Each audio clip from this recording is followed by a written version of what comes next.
Taontsika hivavaka amin'ny voninahitra an'Andriamanitra dia amin'ny fifaliana ny ora-bako anao amin'ity fotoana ity nahatratra ndray izao maraina vaovao izao isika sabotsy voalohany amin'ity volana marsa 2024 ity anisany afaka miatrika indray tsika mahita ny fahatsaran'Andriamanitra satria ny zavatra tena inoko dia izao hoe andro iray afaka anehoan'Andriamanitra mivonina eo amin'ny fiainanao ity andro androany ity. Ny angatan'Andriamanitra dia tsika fotsiny mitoetra mino matoky ny amin'ny fahaizany mitondra isan'andro isan'andro. Andeha tsika hivavaka raha sitraka ao. Vavaka tsika ary. Raha amin'ny anaran'i Jesosy misaotra anao zahay fa Andriamanitra tena fitiavana ianao. Andriamanitra tsy manary ianao, Andriamanitra tsy manadina ianao, Andriamanitra mitarika anay mandrakariva. Misaotra Jesosy ny amin'ny tombonandro izay mbola omenao anay indray Andriamanitra amin'ity fotoana ity ary ny andro rehetra izay omenao Andriamanitra dia ao ka andro ahafahanay manome voninahitra ny anaranao Andriamanitra. Nanome andro ianao tsy ho anay Andriamanitra fa nanome andro ianao ho anay mba ahafahanay mamerina ny voninahitra makany aminao Andriamanitra. Ny antopisiana mihitsy Andriamanitra nao ka tena ho tsaronay mandrakariva fa tokony anambaranao izahay tsy afaka anambaranao nefa ny fisinay Andriamanitra raha tsy mikambana aminao izahay tsiraray avy amin'ny anaranao Jesosy. Ao ka ho andro fikambananay manokana aminao ty andro ty Andriamanitra, andro ampanekenay ny lalina indrindra ao anatinay aminao Andriamanitra. Amin'ny anaranao Jesosy misaotra anao izahay satria narovanao indray, notantaninao indray izahay, mbola novatsianao indray izahay, mbola nomenao tombonandro indray izahay, mbola narovanao indray ny ankohonana nandritra ny alina, mbola navelanao hatratra indray izao maraina izao izahay Andriamanitra. Jesosy eo androany izahay dia ampanaiky sady andeha arak'izay fikasanao anay tsiraray avy Andriamanitra. Misaotra Jesosy fa mbola omenao teny foana izahay, hitantana anay, hotoro lalanao anay, ahafahanay miona aminao Andriamanitra, ahafahanay mitambatra amin'ilay sitraponao Andriamanitra. Misaotra Jesosy ny amin'ny fampianarana ihany koa fa ilainay loatra hampianarina izahay mba tsy ho hampianarina zavatra hafa aleonay hampianarinao Andriamanitra satria ny fampianaranao no miantoka ny fiainana mandrakizay Jesosy, fa ny fampianarana ivelanao Andriamanitra dia tsy miantoka ny ampitso akory na ny androany raha tsy vitan'izany. Amin'ny anaranao Jesosy indreto izay Andriamanitra manondrika ny lohanay eto anatrehanao, mariky ny fanekenay fianao ny tompo sy mpamonjy ny fiainanay. Ianao ilay nanafaka anay, ianao ilay mitarika anay, ianao ilay mahalala tsara indrindra ho anay tsiraray avy Andriamanitra, ianao ilay mahafantatra ny miafina indrindra ary ny tianao Andriamanitra dia ny anananay foa mikipy eo anatrehan'ny zavatra misy fa mihiratra eo amin'ny fanatrehanao Andriamanitra.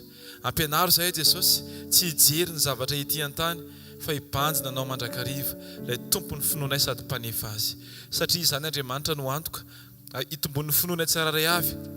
Izany Andriamanitra no antoka ahafahanay mahasitraka avy any aminao dia ny anananay finoana tafatoetra tsara araka ny sitraponao. Ny teny rehetra izay ho vakiana eto Andriamanitra, ny fiangovana izay ho tanterana, ny vavolombelona, ny toroteny, ny fizarana maro samihafa, ninona zavatra mety hitranga eto Andriamanitra dia ampatsahivo izay fa any masina fa tokony hitodika makany amin'ny Jesosy foana. Na ny tehaka ataonay, na ny fiobiana, na ny fihirana, na ny fiankofana, na ny fiderana, na ny fandraisanay teny dia tsy tokony hijery olona izahay na hame voninahitra olona fa hitodika makany aminao Andriamanitra. Amin'ny anaranao Jesosy ao ka ny fonay Andriamanitra ho vonina tsara amin'ilay asa izay efa nomaninao ho anay tsiraray avy Andriamanitra. Ao ka ny fonay Andriamanitra tena aneho anao tokoa, na tsy misokatra raha ny vavanay dia ao ka ho hita fa Kristiny velona ao anatinay tsiraray avy. Amin'ny anaranao Jesosy ao ka ianao ilay fiainana mihitsy no tonga fiainana eo aminay tsiraray avy Andriamanitra. Ny lalana tokana izay andehananay Jesosy dia ao ka ho ianao rery ihany ilay mpanjaka avy indrindra masina mandrakizay.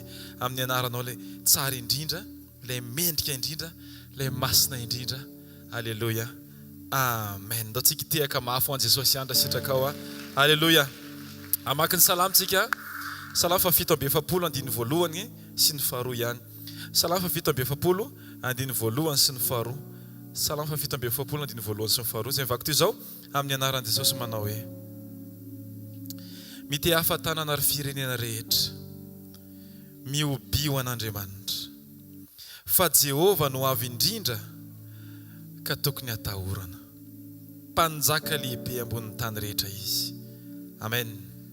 Ny fitehafantsika ny tanana dia tokony ho an'Andriamanitra rery ihany. Ny firahantsika tsiraray avy dia tokony ho an Jesosy rery ihany.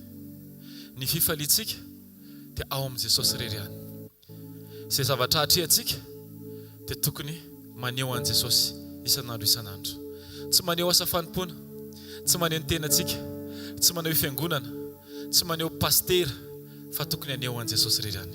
asaiko anao amin'izao fotoan'izao anangana ny tanao andaontsika hivavaka Jesosy eo ampianaro anay izany fanompona mitodika makany aminao zany Andriamanitra tsy fanompona manompo olona tsy fanompona manompo dénomination tsy fanompona manompo tena fa fanompona manompo anao Kristy satria anao no antom-pisinay Andriamanitra amin'ny anaranao Jesosy amin'ny anaranao mpanjaka indreto izay Andriamanitra vonina ny anovany anatin'ny fonay Andriamanitra ahafahanao Andriamanitra mahazo fifaliana vonina izahay Jesosy ny andeharaka ny sitraponao isan'andro ahafahany Andriamanitra mahatakatra ny sitraponao lalina indrindra.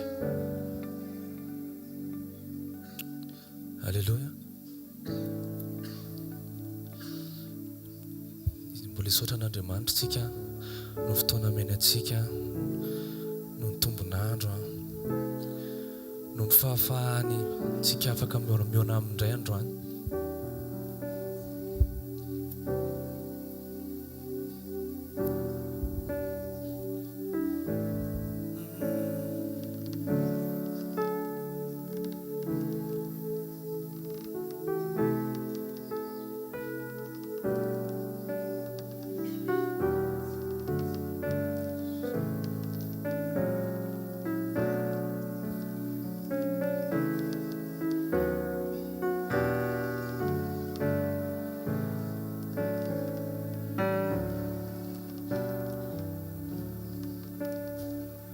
Saotra no atolotro anao no rotombon'andro menao ifandraisako aminao dera ary laza ihany koa anao rilay tsy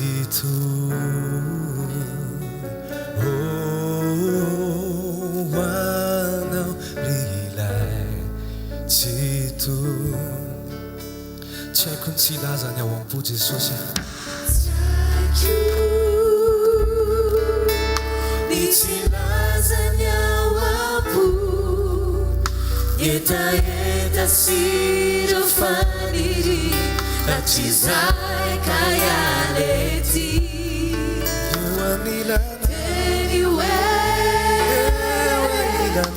ewanilana utuku mandrakizay turi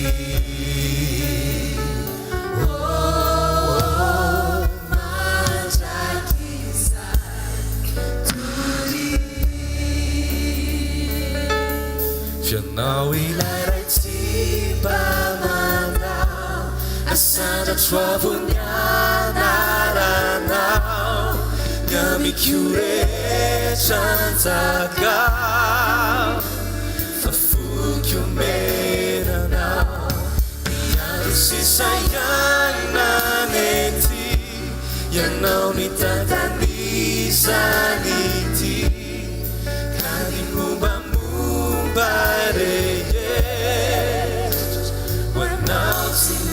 fianao lairay tsy mba mandao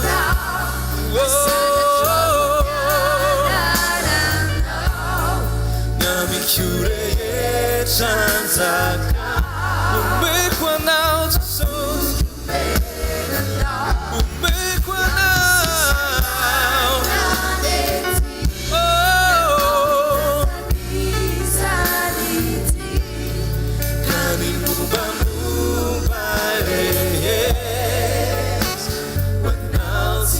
fianao lairay tsy mba mandao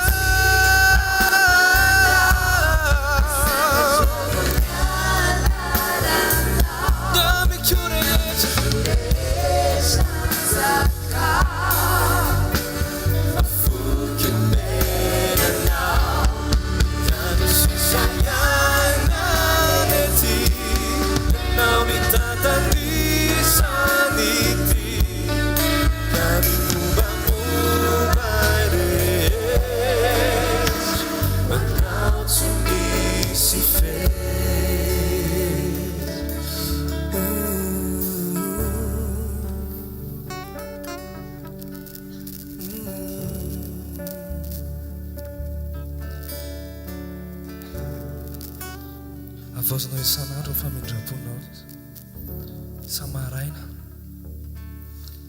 tsinitsiny zay raha tsy anao Jesosy Alleluia.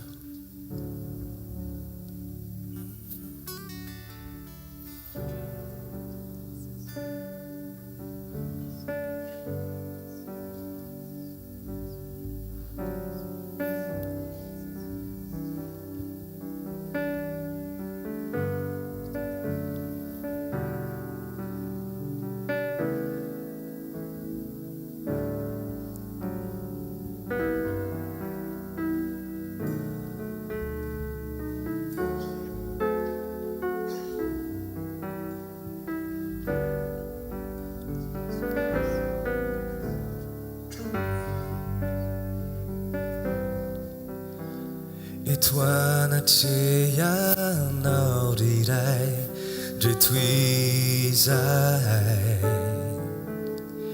itondrany fanatitra isaorana fa mendrika izindranao niantray nitera voninahitra mandrakizay. Averitsika indray-pandeha toanatrehan'Andriamanitra tokoa. Toanatrehanao riray dretoizay itondrany fanatitra fisaorana fa mendrika indrindranao ny mandray nitera voninahitra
tsara mihoatra ny ao anilanao tokoa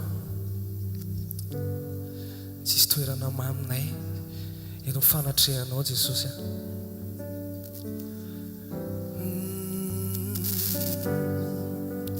ny ao anilanao Jesosy no mety amiko hoe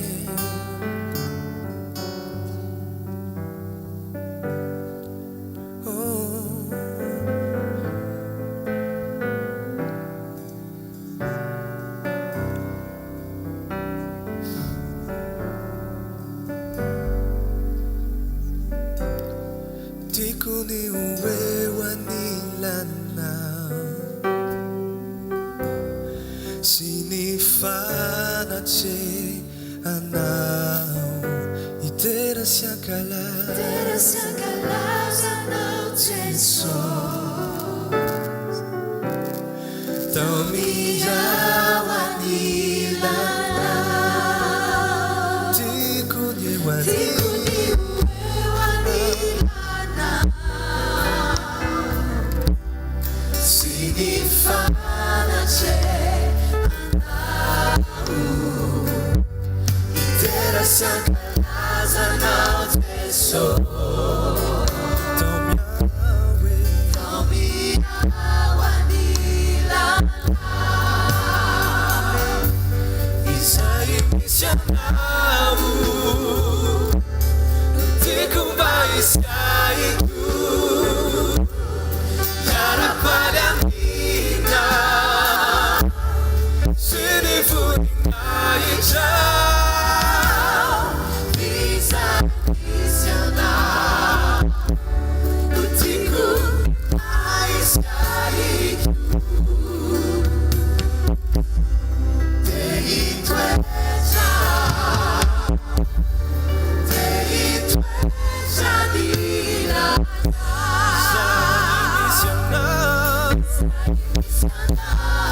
Zay Jesosy fahasoratanao amin'ny boky ny fiainana zay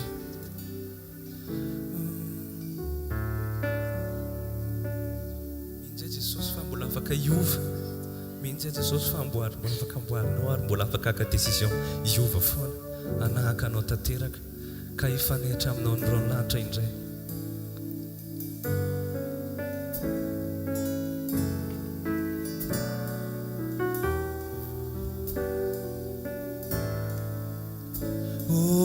Mino aho iveriny anao itondra eo anilanao aminy izay fotoana izay hitsatra ny alahelo-ko. Mino aho mino izany aho sy ireo teny fikasana Fianao manao fitoerany hoay sambatra mandraky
anao tsika tiaka mafy an Jesosy dia manasanao azo toerana tonga amin'ny fotoantsika amerenana ny voninahitra any amin'ny Jesosy ao anatin'izany dia asiana fanentanana ihany ho antsika le sitrana tamin'ny heriny tamin'ny fotoana tamin'ny heriny raha eto ianao dia asaina ianao androso ety aloha raha taditsika ty rana bavy le nitsangana teto le niasa tany an-dafy le nafarany zanany tao anatin'izay dia lasa tonga eto izy tafaverina soamantsara dia hitantara ny nanovany Jesosy ny fiainana izy. Voninahitra ho an'Andriamanitra dia le jobili moa zany le révélation avy amin'ny pasteur efa isaorana azy manokana iny fa iny tsy tapitra mihitsy amin'ity taona ity fa vao manomboka ho antsika menakavy ho antsika menakavy rehetra mihitsy teto ny nandrenesana an'le izy dia ny tiako tenenina za hatramina olombelona mbola tsy nanana radio sady tsy nihaino radio fa vao 6 mois zay no nividy radio radio kely satria tato ny nandrenesako hoe misy an'le 90.8 dia za koa moa miasa foana isan'andro ka manahirana tsisy fotoana inona ny radio fa nisorana an'Andriamanitra indray aloha niasa amin'izao fotoana izao fa miasa amina hôtel restaurant dia chambre dia afaka mba mandefa le radio foana eo ampanaovana le raharaha dia tsy hovaiko mihitsy iny zavatra iny ka ny tena tiako tenenina zany za koa ny sabotsy ihany vao mba afaka maketo manana permission mbola tsy tari amin'ny shoprite zany mihitsy fa tao anatin'le radio no naenoko le sakafom-panahy zay ny petit déjeuner moa dia mamy loatra amin'ny Cool TV za manana télé ihany fa amin'ny Cool TV le amin'ny 10 sy fefany dia ny résistance koa amin'ny pasteur Joe tena mahavoky be ary koa le pasteur tsy haiko anarana rehetrarehetra reny eniko ao anatin'le radio koa tsy atao hoe souper fotsiny izy ny hariva fa tena entina matory fa tena fahasalamana ho an'ny nofo sy ny fanahy dia tena raha anasanareo zany zao hoe anasanareo mba amena le petit déjeuner tena self service dia avy eo indray mihinana dîner be indray dia mihinana sakafo be ny hariva any amin'ny restaurant tena avolenta be satria manana an'le izy koa dia izy ianao hoe ngamba ianao raha jabalisa mamy ravatomanga fa mihoatra lavitra noho izany ny zareo zany ataontsika hoe ariary fa ny anahy FMG fa namasina avy amin'izay zany no nisehoan'le jobili teo amin'ny fiainako tena makasitraka ny pasteur makasitraka ny reto chorale reto fa ny hira ienao amin'le radio 90.8 taitra kely aloha tavoalohany ohatra naheno rapy dia izy ako hoe diso angamba nyity zavatra ity kay le rapy ko dia tena oka fotsiny ihany ary ko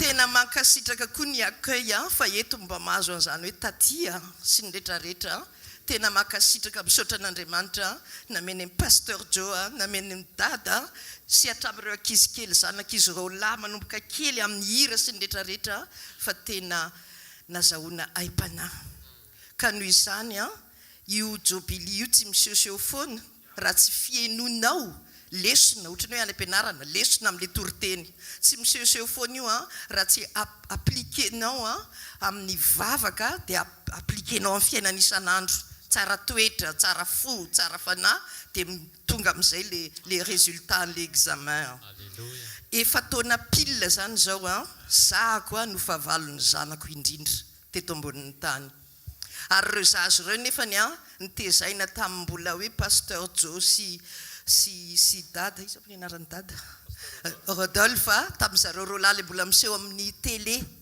le mbola kelikely reny efa ela be dia ozy izy ny zanako hoe reo ozy izy prof de philo satria philo malagasy satria le tenitenenina reneny ohatrany tsy mitovy amin'ireny le pasteur rehetreny fa misy phrase tena philosophie be dia ka dia vita moa izay dia nirava ihany le zavatra rehetrarehetra tao anatin'ny fivavahana fa nanambady até le zanako vavy 40 ans izy zao 41 dia tsy afaka mivavaka intsony dia tsy afaka ny asa tany intsony zany dia tonga teto dia namoaka vavana le zanako vavy areo izay tsy andevina anao na maty ary ianao blablabla tsy ilaina daholo aloha zany fa tao anatin'ny lesona zany nanaovako an'le hoe za tsy manam-pahavalo fa mivavaka ao anazy foana tsy tapaka hoe tompo zanakao reny na maditra reny na ratsy reny fa ianao tsy miantso an'le olona endry be sy le marina be dia tena nandohalika mba ho voasoratra ny anarana any an-danitra ny anarana na tsy ho tia mandrakizay ary izy tena tsy rarahako fa fantatro fa Jesosy tia azy za koa tia azy foana.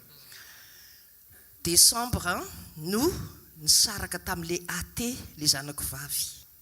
Décembre teo dia ozy izy le tantara moa zany zao vao eno dia lasa no io le athée io milliardaire dia nanome volan'le zanako izy hoe alao isaraka fa nahita vady vaovao indray dia ianao sy ny zanaka mandeha mifindra toerana anankiray dia anonareo.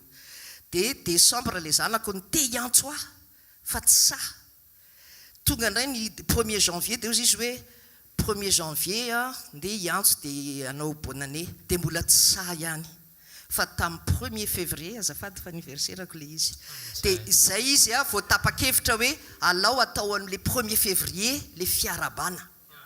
Dia nisy olona tonga tao an-trano misy ahako tondra valizy feno zavatra sary fotsiny aloha le tao anatiny dia gâteau.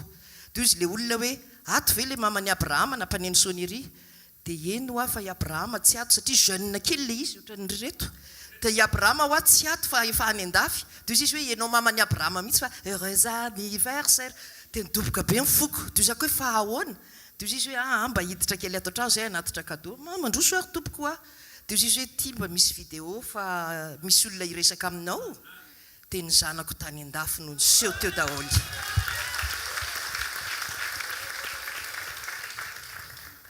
Dia neny tsisy hoe tsika le niadina zavatra rehetra efa lasa fa tonga fotsiny dia hoe on n'a pas beaucoup de choses à dire mais nous vous aime beaucoup dia reto mba misy cadeau anao fa mbola itoy fa zany saraka tamin'le athée dia zao zao nanokatra magasin ngeda be any Espagne dia mbola hitady olona avy any Madagasikara dia mbola nafatra ny neny fa inona ny zavatra mba omena ny pasteur Joe sy pasteur Dada. Dia ozako hoe tsy fantatro afalao anontany anazy dia voninahitra ao an'Andriamanitra. Alléluia. Alléluia. Andao tiaka mafy an Jesosy. Tonjobily mody amin'ny taniny ianao. Alléluia. Témoignage manaraka. Adino taty le azafady. Misy témoignage anankiray vetivety kely. Le asa. Oui. Oui, mbola atao. Miala tsiny fa sao dia mibahana be loatra eto fa mbola anontany an'Andriamanitra satria tsy nanontany an'Andriamanitra tamin'ny nandeha tany an-dafy fa enti-pitiavana fotsiny amin'ilay hoe ny zanaka manafatra dia lasa fa Andriamanitra efa miteny hoe izy mafoy zanaka mafoy ray aman-dreny mafoy ny rehetrarehetra sy ny vola fa mba manontany anazy ihany. Misy vehivavy namako efa lehibehibe mitovy taona amiko koa any a Maurisia dia izay olona ankizivavy nampiasaina tany mpiasa trano dia maninditsidina daholo dia nandefa nania telefônina izy hoe ahoana kira mba indrindray mba makaty aminay fa tsy misy asa be aty fa mitenir compagnie anay fotsiny zay tsy hoe antitra be vizana be dia omenay andry ny salaire de base 18 millions FMG fa mba miaraka aty fotsiny tsika. Dia ozyako tamin'le patron esako eto amin'le chambre zany satria fa za koa io patron esako fa nikaramako eto kely tena zarara karama fa mifampitondra ohatran'ny reny sy zanaka zay sy le patron satria izay ny asa rehetra atao amin'le hôtel koa dia mangala bola daholo mangalatra hofatrano. Dia ozyako tamin'le patron teto hoe zaho te ilaza préavis mbo hijanona amin'izay fa andeha mba tsy asa tsony fa efa be taona be. Dia ozy izy hoe raha izay indray ara no izy ozy izy dia ho amity ty hôtel ty ka mitadiava mpividy an'ity ka tsy mahazo miala eto ianao raha tsy lafo ty hôtel ty tsy hoe manao business eto fa tamin'izay tany Paris moa misy kely ohatr'izay ihany koa tany amin'ny fiangonana tsika. Dia raha ohatra ozy izy ka lafo ty zay vao mahazo miala eto ianao dia mbola ho angatahana amin'ny Jesosy ny famarotana an'io hôtel io 5 milliards amin'ny vidin'le hôtel 4 maisons à étage chambre d'hôtel zany anavaza moa zany tsy tokony ho zay ny vidiny fa 10 milliards dia hoe amidy 5 milliards mba ho aingakaingana. Dia mbola antany ny tompo mamaritra an'izay dia mbola antany ny tompo koa hoe andeha ho any Mauritiany ve fa mbola antanina ny tompo sady antanina ny pasteur koa zay zavatra zay. Amen. Amen. Alléluia.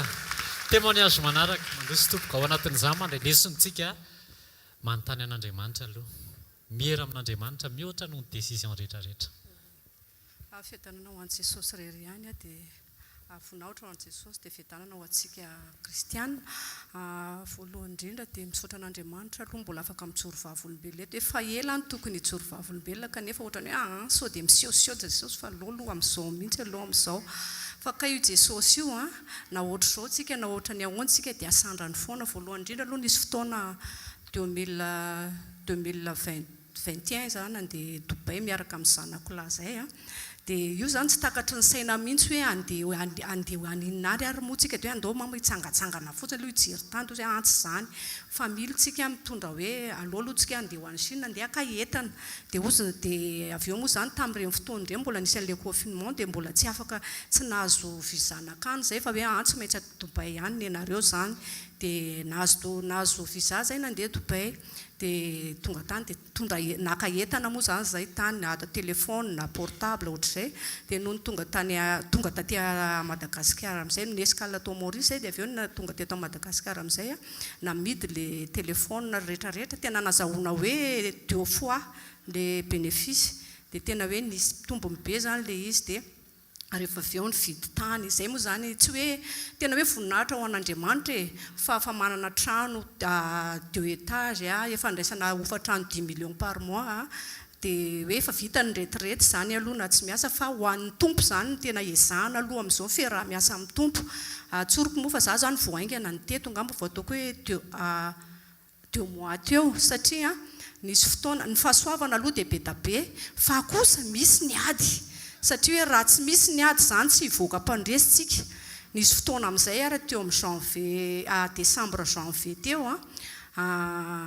nisy fotoana nakany Amazongana natitra ny zanako zany andeha ho any ivelany dia le vadiko zany mitana an'le tsena dia noho ny verina ako dia ohatrany mbola lamindamina aloha fa teo amin'ny janvier amin'izay vita tombo-vao iny mihitsy zany dia hoe tsy ahazaho izy ohatrany tsy akakaina ozy izy fa tsy vato kay misy zavatra atao ambadika inona le fakakanaina tsy fataonao loatra zany aloha any an-tsaiko fa za tsy miteny aminazy dia inona ho azy Jesosy zany za amin'io mitolona mambavaka ary za aloha tena mivavaka fa tsy manao sarisary mivavaka fa tena efa hitako zany hoe na fanasitrana na fitahiana hitako tao amin'ny Jesosy daholo ianao tsy dia miasa be nefa tahiny Jesosy ny olona tianao amin'ny Jesosy zany tsy mila miasa be kay fa misy manko ny olona tena miasa tena hoe 24 heures sur 24 heures tsy izay kay le izy fa na dia ataoko hoe adiny enina fotsiny ary ianao angambany ataoko hoe miasa fa mivavaka ianao fa tena misy fitahiana be mihitsy ny tena rotsak'Andriamanitra amin'ny fiainantsika fa raha ny adina trehanay ny deparanay tena hoe zéro fa tena hoe zao voninahitra ho an'Andriamanitra dia avy eo amin'izay ny vadiko zany décembre janvier le tamin'le tsena tena mandeha be zany satria izy nivarotra dia za koa moa manana ny asako dia izy zany tamin'io ny teny hoe za ngamba nozy izy tsy varotra aloha fa akakaina dia nakatona ny tsena kay izy ty tena enjana raha mafoma olombelona jaintilisa aloha raha hoe mbola jaintilisa ny tena dia ngamba hoe tena mifanainga mihitsy fa kay izy ty le tsena akatona tsy omeny olona entana tsony izy fa ananan'olona vola be amina 35 millions ao anatiny krismasy tombo-vao fotsiny dia nakay za io vola io tsy fantatra ao an-trano tsy fantatra ivady aman-janany izy nefa tsy mampiseho endrika hoe nangaroa mpangaro paosy na hoe nisy accident nazo anatany ambadika izy moa mbola tsy tena mivavaka inona mazava ho azy moa zany fa lany fiainany tamin'izao tontolo izao le vola fa zany hoe ny tena mivavaka dia noentina mbavaka lany tamin'ny zavatra hafa asana nakasipakely tsaratsara noho ianao izy tsy mampanina fa za koa manana série B ako dia Jesosy Kristy dia ozy hoe tsy tahitra tsony satria efa firy-taona amin'ny fanambadiana tsy olana tsony zany fa zay ataonao fa za efa manana série B koa fa mavadiko anao dia raisiko foana ny andraikitra dia tonga tao an-trano raha le tompona trosa fa izy reto olona reto dia tsy fantako mihitsy le olona dia hoe ve ny tranony papany Jeremia dia hoe fa izy ho anareo tatarainy teo mbola tsy nampandroso aloha fa za mbola teo amin'ny terasy dia hoe zao madama tena mandrosoa ato atr'izay vao nampandrosoko ato an-trano dia teo any resaka izy amin'io mitakoko erianany ary ohatrany tena mifona Jesosy fa tsy hoe mifosavady fa voninahitra omeko anao za matoa mijoro vavolombelona eto dia lesona ho raisitsika pino koa le izy dia dia teo zareo miteny ny entanay ozy izy ohatr'zao ny anazy zao 10 millions de francs daholo io lazaiko ny azy zao 10 millions ozy izy nampidiriko tamin'ny krismasy mbola tsisy azoko nefa ny entana tsisy tsony io koa ny anankiray koa miala vany konko miala vany efa kely sisany aloha mena voninahitra mihitsy Andriamanitra idongo sehatra kely fa kely sisa kely tena ao an'Andriamanitra daholo zany fona pastera fa tsy hijoro tsony dia zao dia aloha mba fitaiko ty fa ngamba 1 minute sisany dia avy eo amin'izay misy hafa tonga koa dia eritreretinareo samy manana vola be daholo amina million de francs maromaro ny total le izy zany teo amin'ny 35 millions de francs teo ao anatin'ny andro herinandro mahery dia nanjavona anakay zareo vola io dia feo amin'izay moa iny moa zany dia ozy zany no arrangement tamin'ile tompom-bola hoe tsy maninona ho afa zao ho alohako ny volanareo dia nameko fiam-potoana fotsiny zareo niezaka amin'izay nandafo ny varotra tany satria za zany mividy tany dia mivarotra ohatr'izay zany aloha tokony tsy ho amidiko mihitsy le tany fa hoe mba hoe anaovana zavatra na ohatr'izany dia farany navarotra pahany tamin'le tany kelyko teny raha tany aloha zany dia manakarena tany tsika nanao fiangonana raha mety omena raha miala kely ovila zany aloha izy daholo atsofoko daholo zay zavatra zay na ohatra ary pastera tia hanao trano mialala vila afaka omena fotsiny dia maneo moa izy teo dia naneno izy marina zany ka marina daholo zany dia avy eo amin'izay le fomba namerenana an'le vola eo ny tsy takatry ny saina zay nataoko hoe tena mivavatsika fa ao anatin'ny andro eritrereto hoe sarotsarotra nge mivarotra tany zany ao anatin'ny 4 andro fa 2 minitra eo dia misy olona miteny hoe sao dia mbola manana tany amidy ianao ary ananina dia hoe mbola manana ho ary tena mbola manana be da be fa tsy maninona fa zay ilainareo dia omeko anareo tena tao anatin'ny soman'le vola ato mihitsy le vola le laningarainy tamin'ny tsy fantatra iny mihitsy ny vidin'le tany an'le olona dia tonga dia vita le volan'olona fa mifahasoavana koa taorianany iny eritrereto fa tonga dia nahazo tany 3 hectares sasany amin'izao fotoana zao efa clôturé ny 2 hectares fa ny 1 hectare zany aty avelan'ny tamboho io tena tany tena hoe mamokatra azo anaovana tena hoe espace azo anaovana rehetrarehetra ka zay nataoko hoe mila mitatra koa tsika zany tsy eto fotsiny fandovonjena koa ny olona miatakataka kely villa fa azo atao zany dia omena fotsiny tany voninahitra ho an'Andriamanitra rery ihany fiadanana ho antsika rery mankasitraka indrindra tompoko mirana tonton hery fandrombaka mihitsy itsorova volombelona averina ihany le fanentanana le sitrana tamin'ny sabotsy mba mandroso ato aloha atao azafady tainy Jesosy daholo tompoko voninahitra ho an'i Jesosy ny ijoroko vavolombelona eto fa fanasitranana tamin'ny mamanay zany le nitrano le ijoroko vavolombelona eto ny aliny 22 décembre dia narary tapoko mamanay dia ohatrany hoe niraikitra be mihitsy ny lelany dia somary mivilana ny vavany dia taitra loatra zany izay dia teo moa zany tonga dia nanao délivrance dia sady niantso an'ny pasteur Rodolphe dia nivavaka ao anazy izy dia avy eo tsy maintsy nentina anakany amin'ny hôpitaly izy dia nefa tonga tany amin'ny hôpitaly dia nitao amin'ny urgence dia nitsapaina ny tension dia 24 dia zany 24 zany tension na zany comateux na zany maty dia talohan'izay aloha efa nisy 19 ny tension dia fanina be tena hoe saky ny enjera mihitsiny dia tamin'ny fotoana io ny vavany fotsiny somary ny vilana kely ny raikitra ny fiteniny dia ny tanany batabata fa ny ankoatran'izay tsy souffrance tsy nisy hoe fanina tsy nisy nararendoa ny tongony tena savady tsara mihitsy ny voninahitra ho an'i Jesosy dia 25 décembre maraina izay nivoaka ny hôpitaly voninahitra ho an'i Jesosy dia 2 semaines tao aorianan'io dia tena hoe niverina amin'ny laoniny tena manao raha rehetrarehetra tsy sinina mihitsy hoe tratran'ny AVC izy fa natao scanner dia tratran'ny AVC atao amin'ny cavité droit tao nisy lalandra tapaka dia voninahitra ho an'i Jesosy fa tena miasa izy ary tsy manary izy amin'ny andro fahoriana dia tena mamonjy atsika izy dia voninahitra ho an'i Jesosy 2 semaines dia miverina tamin'loha ny farany filazan'ny dokotera dia nanao ahoana inona ny tokony tranga raha ohatra ka tratran'izay hoe mbola elaela ozy izy vao rétabli le izy raha ny filazan'ny dokotera sady tsy maintsy misy takaitra ozy izy fa nefany a tena hoe raha rehetra manasa lamba izao mandro sakafo satria izay miasa daholo a hatramin'izao mbola tsisy hoe fanina na mararen-doha na hoe volovolo fa tena voninahitra ho an'i Jesosy. Alleluia. Hatramin'izao ka ho mandrakizay tsisy fanina na marary an-doha. Alleluia. Tonton hery. Teny Jesosy daholo tompoko. Avelona farany le fanentanana ho antsika izay sitrana tamin'ny herin'ny azafady re tompoko mba mandroso azy fa sain'ny pasteur Jao Maketsy nareo. Misaotra tompoko. Tsy hainy tsy amin'ny voninahitra an'Andriamanitra. Za moa nanana tôbila za le fahitanareo iny ihany kasety ny filaza azy. Dia rehefa nitady an'le asa le zavatra napetraky ny tompo tato anatiko dia nisy olona fa nanantona anahy dia tia ny asa zao le zavatra tadiaviko mihitsy. Za zany tsy te hanao bus mihitsy.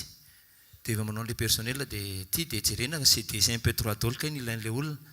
Dia n'insista ihany ianao hoe alao mba présentena fotsiny le izy dia rehefa aveo soloana le tomobile tena tsy mety mihitsy fa ny olona efa sarotiny be amin'izao izy le personnel le olona mihitsy no mitaky an'izay CDC un peu trop zay.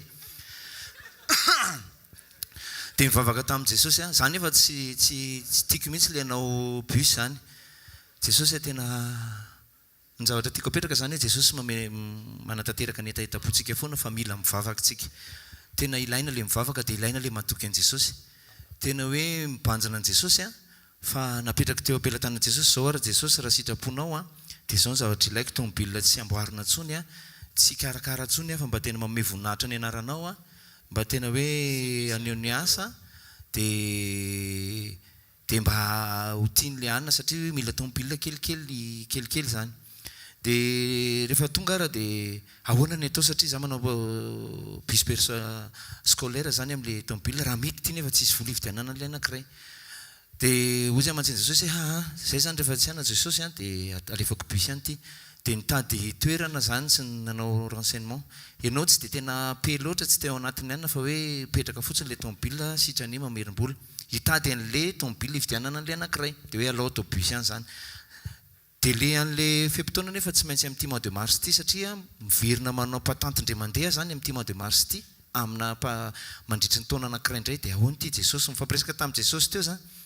Dia rehefa tonga ny anona dia hoe andeha hanao publication publieko ihany aloha ity dia hoe amidy. Dia vao nanao publication sady mivavaka zany nanao publication androany raha pitsy tonga dia nisy ny antso. Mbola ao ve ity tôbily ity?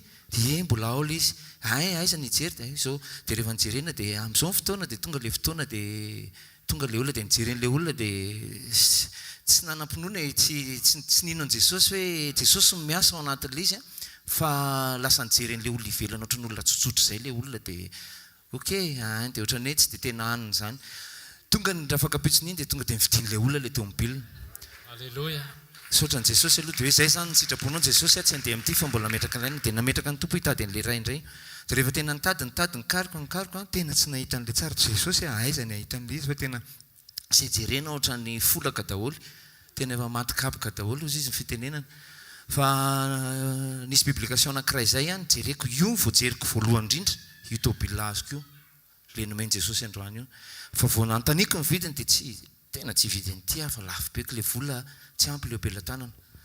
Dia rehefa nitady dia nilahady teo miverina nijery kay le tômobile le nantandiko tamin'ny voalohany io le nijerena lahady dia tonga dia nakany an-tranon'le olona. Dia rehefa tany aloha dia tonga dia hoe tiako ity Jesosy fa zao Jesosy tsisy vola ny atsasaky le vola ny eo ampelantanana ahoana ny atao. Dia teny an-dalana mivavaka dia ahoana ny ataoko zany Jesosy dia ozy izy mifanamasiny resao ity olona ity. Dia rehefa niresaka an'ity olona ity dia hoe resao izy dia mangala vola. Zay fotsiny lefitra aloha zany hoe aka vola amin'ny banky. Dia niresaka tamin'le olona dia hoe misy vola ohatr' izao fa mba aka le vola dia ok andraso fa resana. Ny atsasany ihany ny afaka omena ozy izy fa vao manomboka ianao dia tsy mety io. Rehefa niresahako le olona fa ok. Dia rehefa niresahan'le olona dia raha-pitsy izy ny antsanao eo dia tonga dia mifanao fotoanareo dia manao ny dossier rehetrarehetra satria raha vao miresaka amin'ny olona io zany dia ray andro dia vita ny dossier rehetrarehetra dia azo ny vola. Tsy resa lahatra loatra ao amin'n'atin'le hoe hoe indram-bola fa no le asa satria tsy maintsy manao le bus scolaire le asa le cox zany le coccinelle le tômobile fa tsy le coccinelle nitondrana an'le tômobile le lasa mitatitra an'le ankizy kely loatra sady mabe dépense dia manahirana an'le aria amin'le fizany dia tsy maintsy somary mitady malakilaky dia rehefa nandeha rehefa fotoana tonga ny lahady arivo tonga ny latsinainy maraina dia hoe ok tonga ny talata maraina tonga ny talata dia ozy izy le anina alao fa ameko anao vola ozy izy le olona ty fa tsy mila mindram-bola ianao fa tsy tsara mindram-bola somme rehetra le vola nilaina namen'le olona mbola misy zavatra tokony toy an'izany hoe mbola misy ampiana kely le seza ohatr'izany toy izy hoe zay vola rehetra ilainao dia teneny fotsiny fa ataontsika fa zao aloha mety ny zavatra ataoko dia manampy anao tena hoe jobily tena hoe raha teo ampelantanana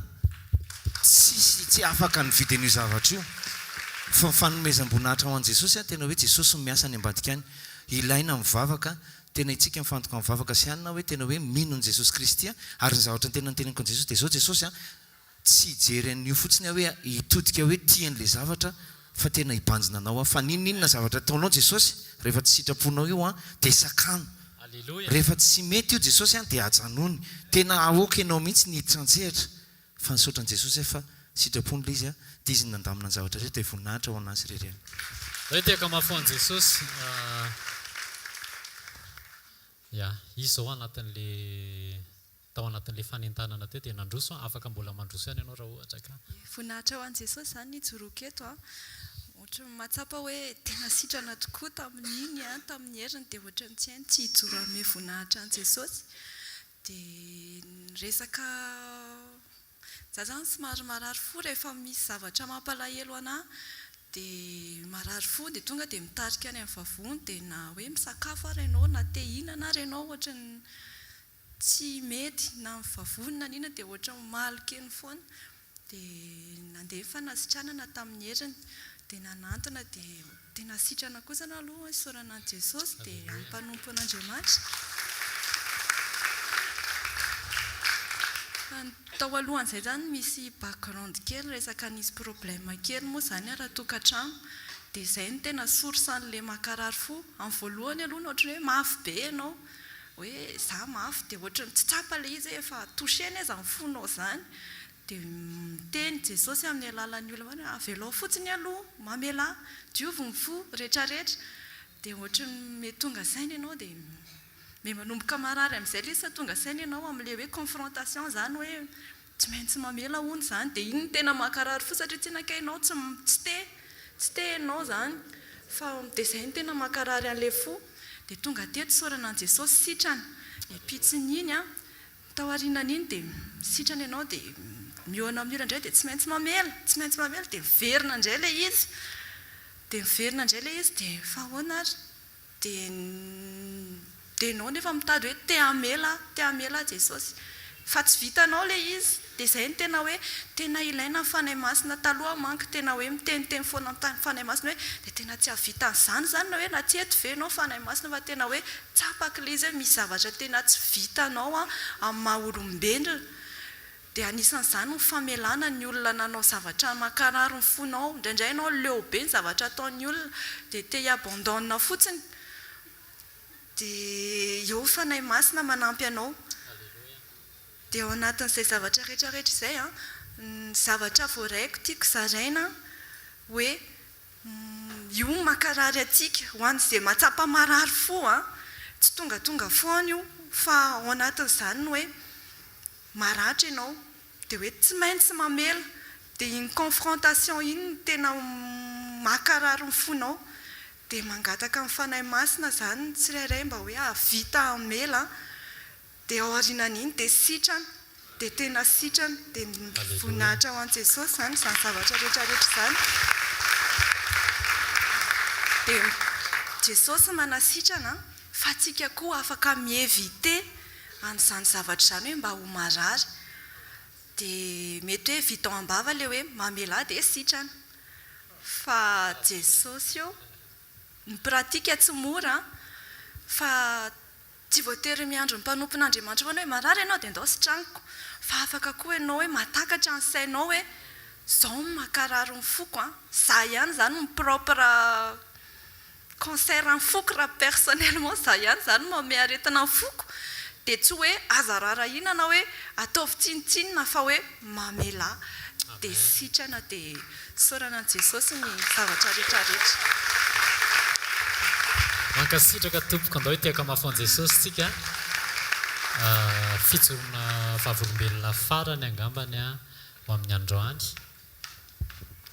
Miarahaba tompoko. Jesosy inona nataon Jesosy teo amin'ny fiainanao? Za moa zany tamin'ny 2018 nanomboka narary eto ambany kiboko eto marary dia le izy tsy mihetsika mihitsy raha tsy amin'ny alina. Dia nisy fotoana nandeha nanao écho dia hoy izy ny dokotera hoe misy infection anatin'ny tranonjanako zany. Dia nandeha mpanotra dia hoy izy le mpanotra hoe milatsaka le tranonjaza satria mitsangana lava foana. Dia nanomboka tamin'izay dia nanao traitement dia niverina ihany le izy 2021, 2022, 2023. Dia za moa zany tsy mpamonjy sekoly sady tsy mamonjy le isaka sabotsy maraina ohatry zao fa manaraka amin'ny radio foana tsy tapaka maraina tandro hariva raha mbola misy fotoana koa zany dia miheno foana. Dia sabotsy 4 andro any zay natongavako teto tsisy napriska fa tonga fotsiny ohatrany hoe misy fanahy masina mitonana hoe andao any an-tranobokon'olona. Dia tonga teto tamin'ny herin'ny androany dia isaky misy vavaka ao amara dia apetrako foana ny tanako. Dia somary menatra kely moa zany zaho na hitsangana ety raha tena hoe menatra fa hoe sitrana fotsiny dia voninahitra ho an' Jesosy fa misy zavatra mampamahivaivay be anao zany tsy matafapetraka anao ambony seza io fa hoe andana torio andana joro vavolombelona. Dia tonga teto tamin'ny heriny dia veriko fa hoe vita eo amin'ilay hoe ozy izy pasteur Jao hoe apetraka eo amin'ilay faritra marary fotsiny ilay tanana dia veriko hoe apetraka eo fotsiny ilay tanana dia napetraka teo ny tanako dia tena nataoko ampinono. Dia avy eo indray izy ny tena hoe mandrosoa ety aloha dia efa menatra efa tsy te hitsangana mihitsy akety aloha dia tonga teto ihany dia nametra tanana. Dia tamin'iny herinandro iny dia ohatry izao fisehoana misy zavatra mandeha any anatiko any ohatrany hoe mitsoniky zany zahako dia na mandeha ary ahako dia tsy dia tena afaka mandeha be satria ny feako lasa manao ohatry izao dia lasa mangana ny ao anatiko ao zany. Dia tamin'iny herinandro iny tena natany ampiasana zahako dia tena nitesteko mihitsy dia makany amin'ny dosy dia jerevako zany dia ohatrany tsy maninona mihitsy natory tsara nandritry n'iny herinandro iny tsy naninona mihitsy eto dia ohatry izao nefa za efa manomboka tsy mahazo aina satria tena mahavaivay be ohatry ny dorana amin'ny afo ireny tena mahavaivay be fa dia voninahitra ho an' Jesosy fa tena sitrana dia saika tsy hitsangana eto fa ohatry misy miteny hoe rehefa tsy mitsangana eo dia miverina marary indray io amin'ny herinandro dia nitsangana tety ihany dia voninahitra ho an' Jesosy dia mahireza daholo ny asantsika. Alleluia. Ndao tsika hitsangana dia ndao tsika mivoninahitra an' Jesosy tena raha ohatra hoe anina nihaino tsara daholo moa tsika fa tsy hoe raha nihaino tsara ianao fa anisany navoitra tao anatin'ilay témoignage tsy mahavita teny tsika tsy nantsona hiasa be fa nantsona hiasa tsara amin'ny alalan'ny vavaka be dia tarihan'ny fanahy mampandevitra ny sitrapony nofo dia mijoro tsara dia tonjo bily. Alleluia. Misaotra eto dia mamerina voninahitra ny amin'i Jesosy ny amin'ny ekipany radio ny amin'ny nametrahan'i Jesosy an'izany projet izany tao anatin'ny fony mpanompony tsirairay avy fa tena fitaovana anankiray anisan'ny lehibe famonjam-panahy ny radio. Ndao tiaka mafan Jesosy tsika ny amin'ny fisian'ny onjam-peo tao anatin'izany betsaka ny olona voatoana fa tao anatin'izany koa hoe fiara kasety niova CD na MP3. Alleluia. Tao anatin'izany trosa tampoka tao anatin'ny farany taona fa tonjobily dia manokatra lalana an' Jesosy. Tena hoe be da be ny zavatra nataon'i Jesosy AVC raha ny dokotera no anontaniana dia hozy izy ny dokotera hoe tsy maintsy misy séquelle io fa tsy voatery satria Jesosy manolo dia mamerina vaovao ny ao anatsika tsirairay avy sadrato ny tanantsika ataontsika merina ny voninahitra ny amin'i Jesosy. Jesosy ndreto izay miankoka eto anatrehanao mame voninahitra anao raha misy ankalazaina dia tsy misy akoatra anao misaotra ray amin'ny anaran'i Jesosy fa ianao no nanao an'izany rehetrarehetra izany. Misaotra Jesosy tamin'ilay témoignage fa trosa teo amin'ny 35 millions teo fa nomenao fahendrena mpanomponao dia voafafy izany. Misaotra Jesosy ny amin'ny asa izay nomenao an'ny le taty teo. Misaotra Jesosy ny amin'ny fo madio. Misaotra Jesosy fa misisika foana ianao tsy mamela anay hianana fahalotompo. Misaotra ny amin'ny fanasitranana tokantrano. Misaotra ny amin'ny fampiombonana ny ankonana tsirairay avy. Misaotra Jesosy ny amin'ny fanasitranana ny AVC. Misaotra Jesosy ny amin'ny fiara izay nomenao any tonton hery. Misaotra Jesosy ny amin'ny zavatra rehetra izay nataonao fanasitranana ny infection urinaire. Misaotra Jesosy ny amin'ny teny izay alefanao fa misisika foana ianao. Tsy avelanao zay Jesosy atsapa tena fa mahavita teny irery zany. Fa ny teninao dia milaza fa raha misaraka aminao zay dia tsy mahefa mahay manao na inona na inona. Jesosy averina ihany aminao ny dera sy ny laza ary ny voninahitra ary anao rery ihany zany mandrakizay. Mankasitraka Jesosy ny amin'ireo menatra tsy sahany joro vavolombelona no ny amin'ny antony maro samihafa fa eto izay dia misolo tena an'izy ireo. Averina ho any aminao ny dera sy ny laza, ny amin'ny fanasitranana, ny amin'ny fananganana, ny amin'ny famerenana amin'ny laoniny, ny amin'ny fampiombonana tokantrano, ny amin'ny fampijorona amin'ny fiainam-pananay tsirairay avy. Misaotra ny amin'ny mpanomponao, misaotra ny amin'ny ekipa ny radio tsirairay avy. Misaotra Jesosy ny amin'ny page FB izay misy teny maro isan-karazany. Ianao no ambadika reny Jesosy ary ianao no mampiteny ny mpanomponao tsirairay avy. Averina ny aminao ny dera sy ny laza amin'ny anaran'i Jesosy. Amen. Andao tsika hitehaka ho an'i Jesosy raisantsika ny mpanompon'Andriamanitra manao. Misaotra an'i Jesosy tsika fa mbola entiny eto tarihin'ny fanamasina tonga eto andao tsika mbola hivavaka hanohy fisaorana an'i Jesosy hatrany. Misaotra raiko tsara indrindra amin'ny alalan'i Jesosy ny amin'ny safidiananao anay. Misaotra ny amin'ny pirofo hampanarahanao fa eo ianao ao amin'ny tsirairay avy ianao ary ny fanahinao dia mitarika anay ihany koa ahita zava-mahagaga ao amin'ny fiainanay. Misaotra Jesosy fa tonga eto amin'ity fotoana ity izay tsy teny tianay ho ambara fa teny tianao ampitaina aminay. Mankasitraka indrindra Jesosy Kristy avy Nazareta. Amen. Afaka mahazo toerana antsika tompoko. Ny teny ampitondrain'Andriamanitra dia ao amin'ny Luc 17:12 dia avy eo mandingana 15 hatramin'ny 17.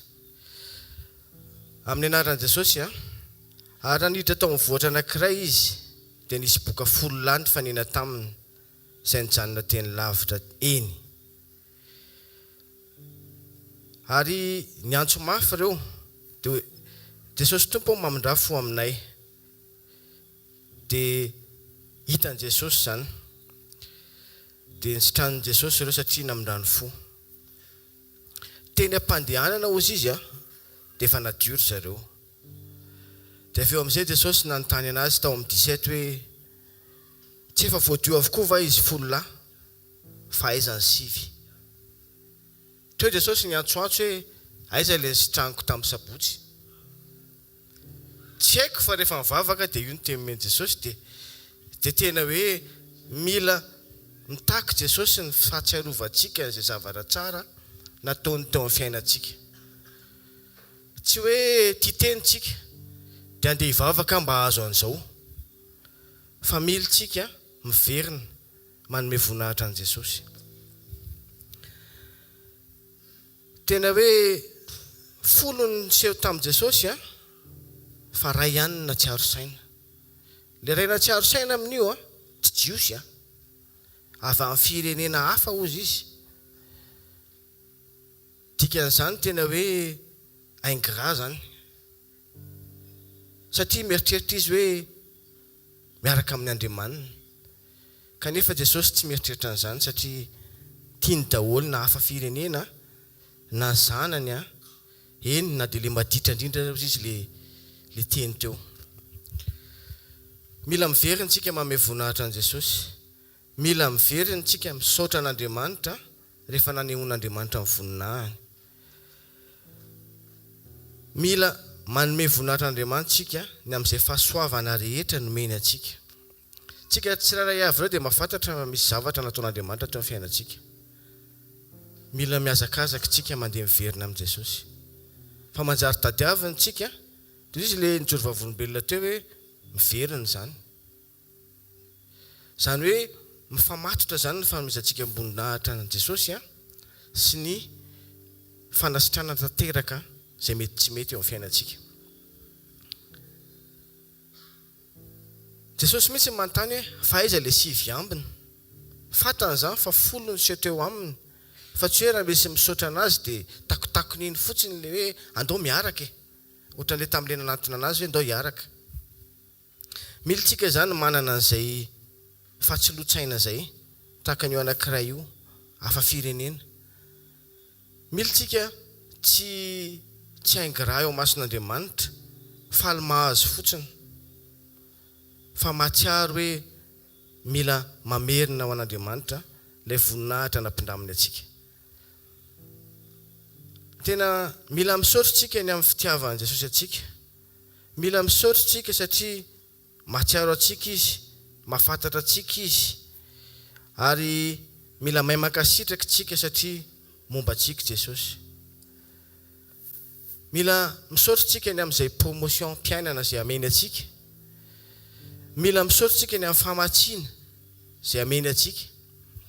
Amin'ny fotoana tsy eritreretinao mihitsy amin'ny fotoana anankiray mety efa tena hoe tapitra ny am-pelantanana, eo indrindra Jesosy mahay misaina atsika satria tsika mahatsiaro azy. Mangataka aminy tsika dia ara-potoana ny fahatongavan'izay famatsiany Jesosy izay.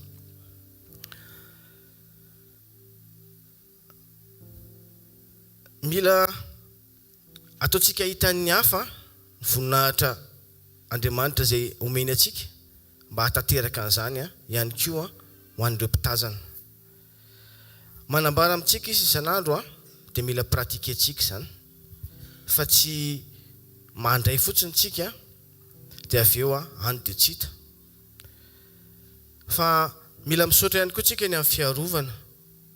Tena hoe Andriamanitra mampahita antsika dininy am-boalohany hoe misy zavatra mety ohatran'izao mitady hitranga. Tena hoe misy fiarovana. Tena tsy haiko fa farany teo zao vao eo voamaly izany zavatra izany nitranga. Ohatra rehefa nanembinembina foana hoe misy loza izany mitady hitranga. Dia tampotampoka teo nisy fiara dia pasy. Dia tena juste eo akaikiko mihitsy ilay izy ny saika accidenté.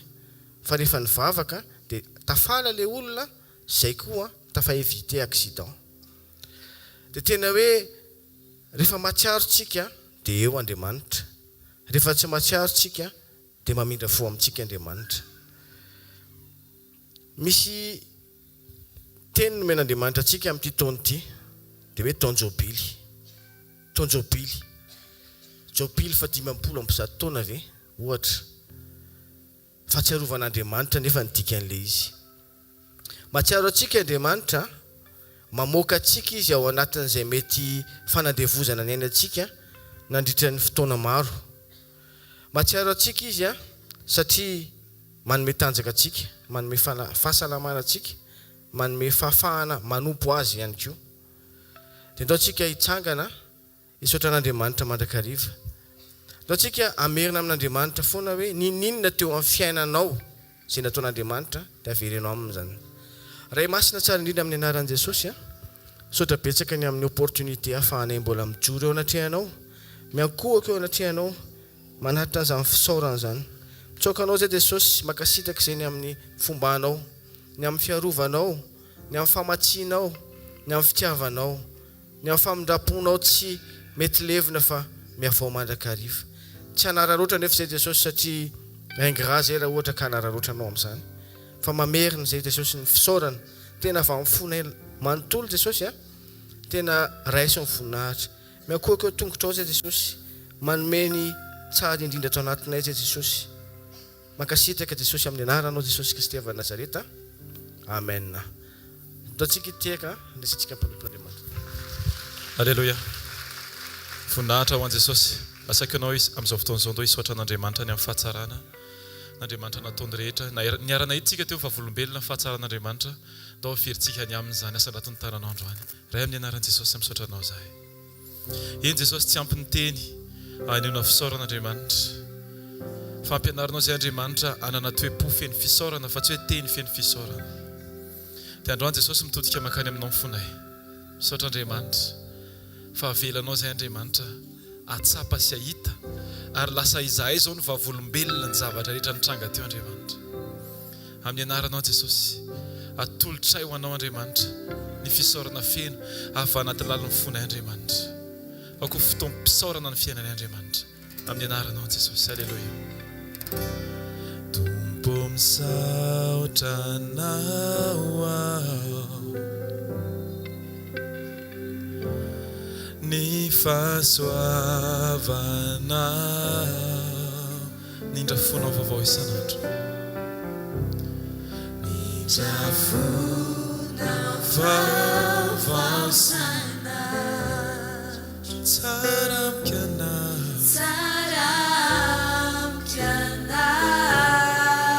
zay rehetra nataonao zay rehetra nataonao tsy voatanisako tsy voatanisako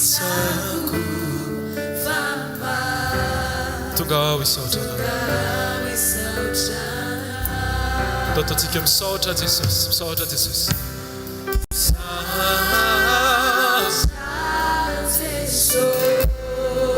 misaotranao zahay Jesosy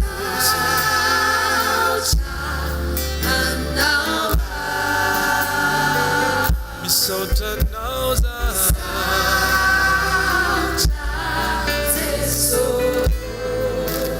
no zay rehetra nataonao misaotranao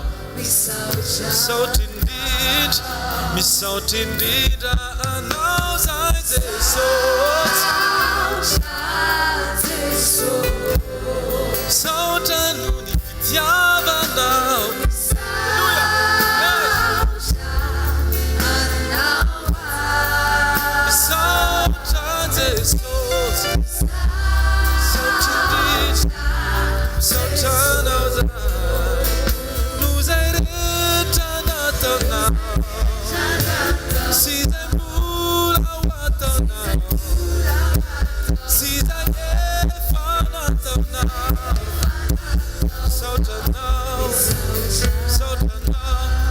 fisaorana amin'izao fotoan'izao feno fisaorana fisaora izy ankalazao le anarany masina fa tsara izy ary mandrakizay le ho fiainantsika amin'ny fotoana rehetra misaotra indrindra Jesosy misaotra amin'ny vavolombelona be dia be izay avelanao mitranga Andriamanitra avelanao hitanay Jesosy Kristy marika izany fa velona Andriamanitra ay ary mandrakizay Andriamanitra ay ary tsy miova ny Andriamanitra ay alleluia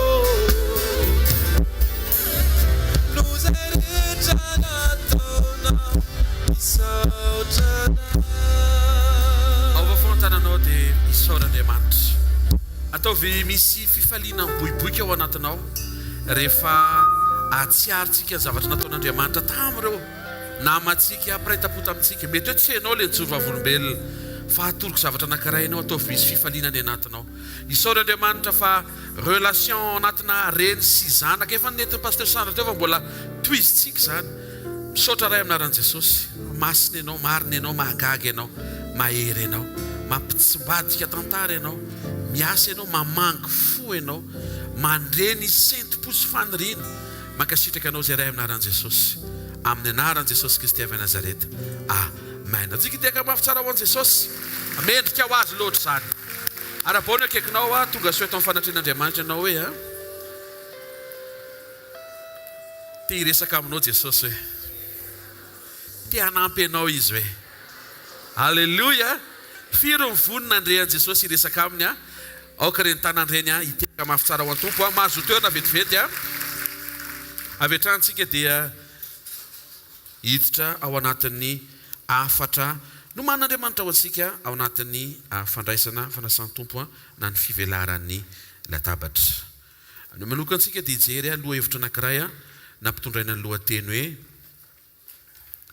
mianatra tsy ho ratsy saina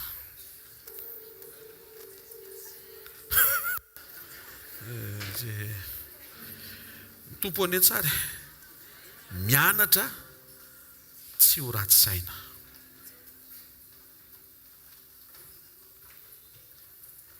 Galatiana 5 dia misy lista ao, listan'ny toetra izay antsoiny baiboly hoe fruit de l'esprit. Izany hoe rehefa ao anatin'ny olona anankiray ny fanamasina dia mamoa eo amin'ny fanahinao ny fanamasina avy ao anatinao ary ny vokatra dia toetra.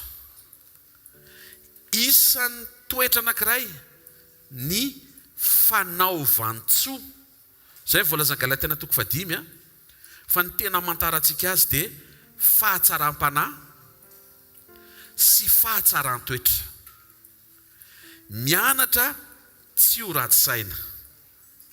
Raha ataon'ny fiteny hafa zany dia hoe mba mianatra tsara fanahy. Alleluia. Ao anatin'izay dia misy point efatra dia aveo tsika hijery hoe ohatry ny ahoana ilay hifandraisana amin'Andriamanitra, satria ny fifandraisantsika amin'Andriamanitra dia tarafina amin'ny fifandraisantsika amin'ny olona. Izay mahatonga an'Andriamanitra te hahita ny fiovanao ao an-trano aloha, izay vao mety hoe tarafin'ny mpiarabe ilay ety ivelany sy aty amin'ny asa fanompoana. Ny tena marina reto mora manao tsara fanahy ty amin'ny mpiara-manompo. Amen. Satria tsika reto tsisy mifankafantatra. Olom-baovao tsika niara-ny fanina teto dia tsisy mifampiresaka passé. Marina izany. Ary zay anisan'ny mahafinaritra rehefa tonga atao amin'ny communauté an'ny tompo, tsisy manontany hoe taiza ianao, na hoe iza ianao taloha, na hoe inona ny nataonao taloha, fa tonga dia miara-manomboka vaovao. Mahatonga zao tsy te resaka amin'ny passé anao, tsy tiako ianao resaka amin'ny passéako. Fa tsy izay nefa le dingana, fa le olona mahafantatra anao mihitsiny, le olona ray trano aminao, le olona ray promotion aminao mihitsiny, reny koa tiany Jesosy kasihana, tsy amin'ny alalan'ny teny tsara lahatra mety teneniny vavanao, fa amin'ny alalan'ny fiovanao. Ny fahatsara-panahy sy ny fahatsara-toetra an'Andriamanitra dia nentin'ny fanamasina ho ao anatin'ny fotsika. Vao nandray an'i Jesosy ianao dia misy stokina toetra ao anatinao, tonga dia feno toetra an'Andriamanitra faran'izay tsara ao anatinao. Inona ny problema vahana? Ao le izy fa tsy hitanao, ao le izy fa tsy fantatrao, ao le izy fa tsy ampiasainao, ao le izy draindray tsy rarahinao, ao le izy draindray amaivanao, satria heverinao fa tsy izay ny tena ilainao, fa mety hoe zavatra ety ivelany. Nefa matoa Andriamanitra nametraka ny toetrany, nataontsika hoe tsy hanome anao ny heriny, dia ty ilaza aminao fa misarika ho azy ny herin'Andriamanitra ny toetra n'Andriamanitra. Avereny hoe tsara toetra, tsara fanahy, tsara saina hoe.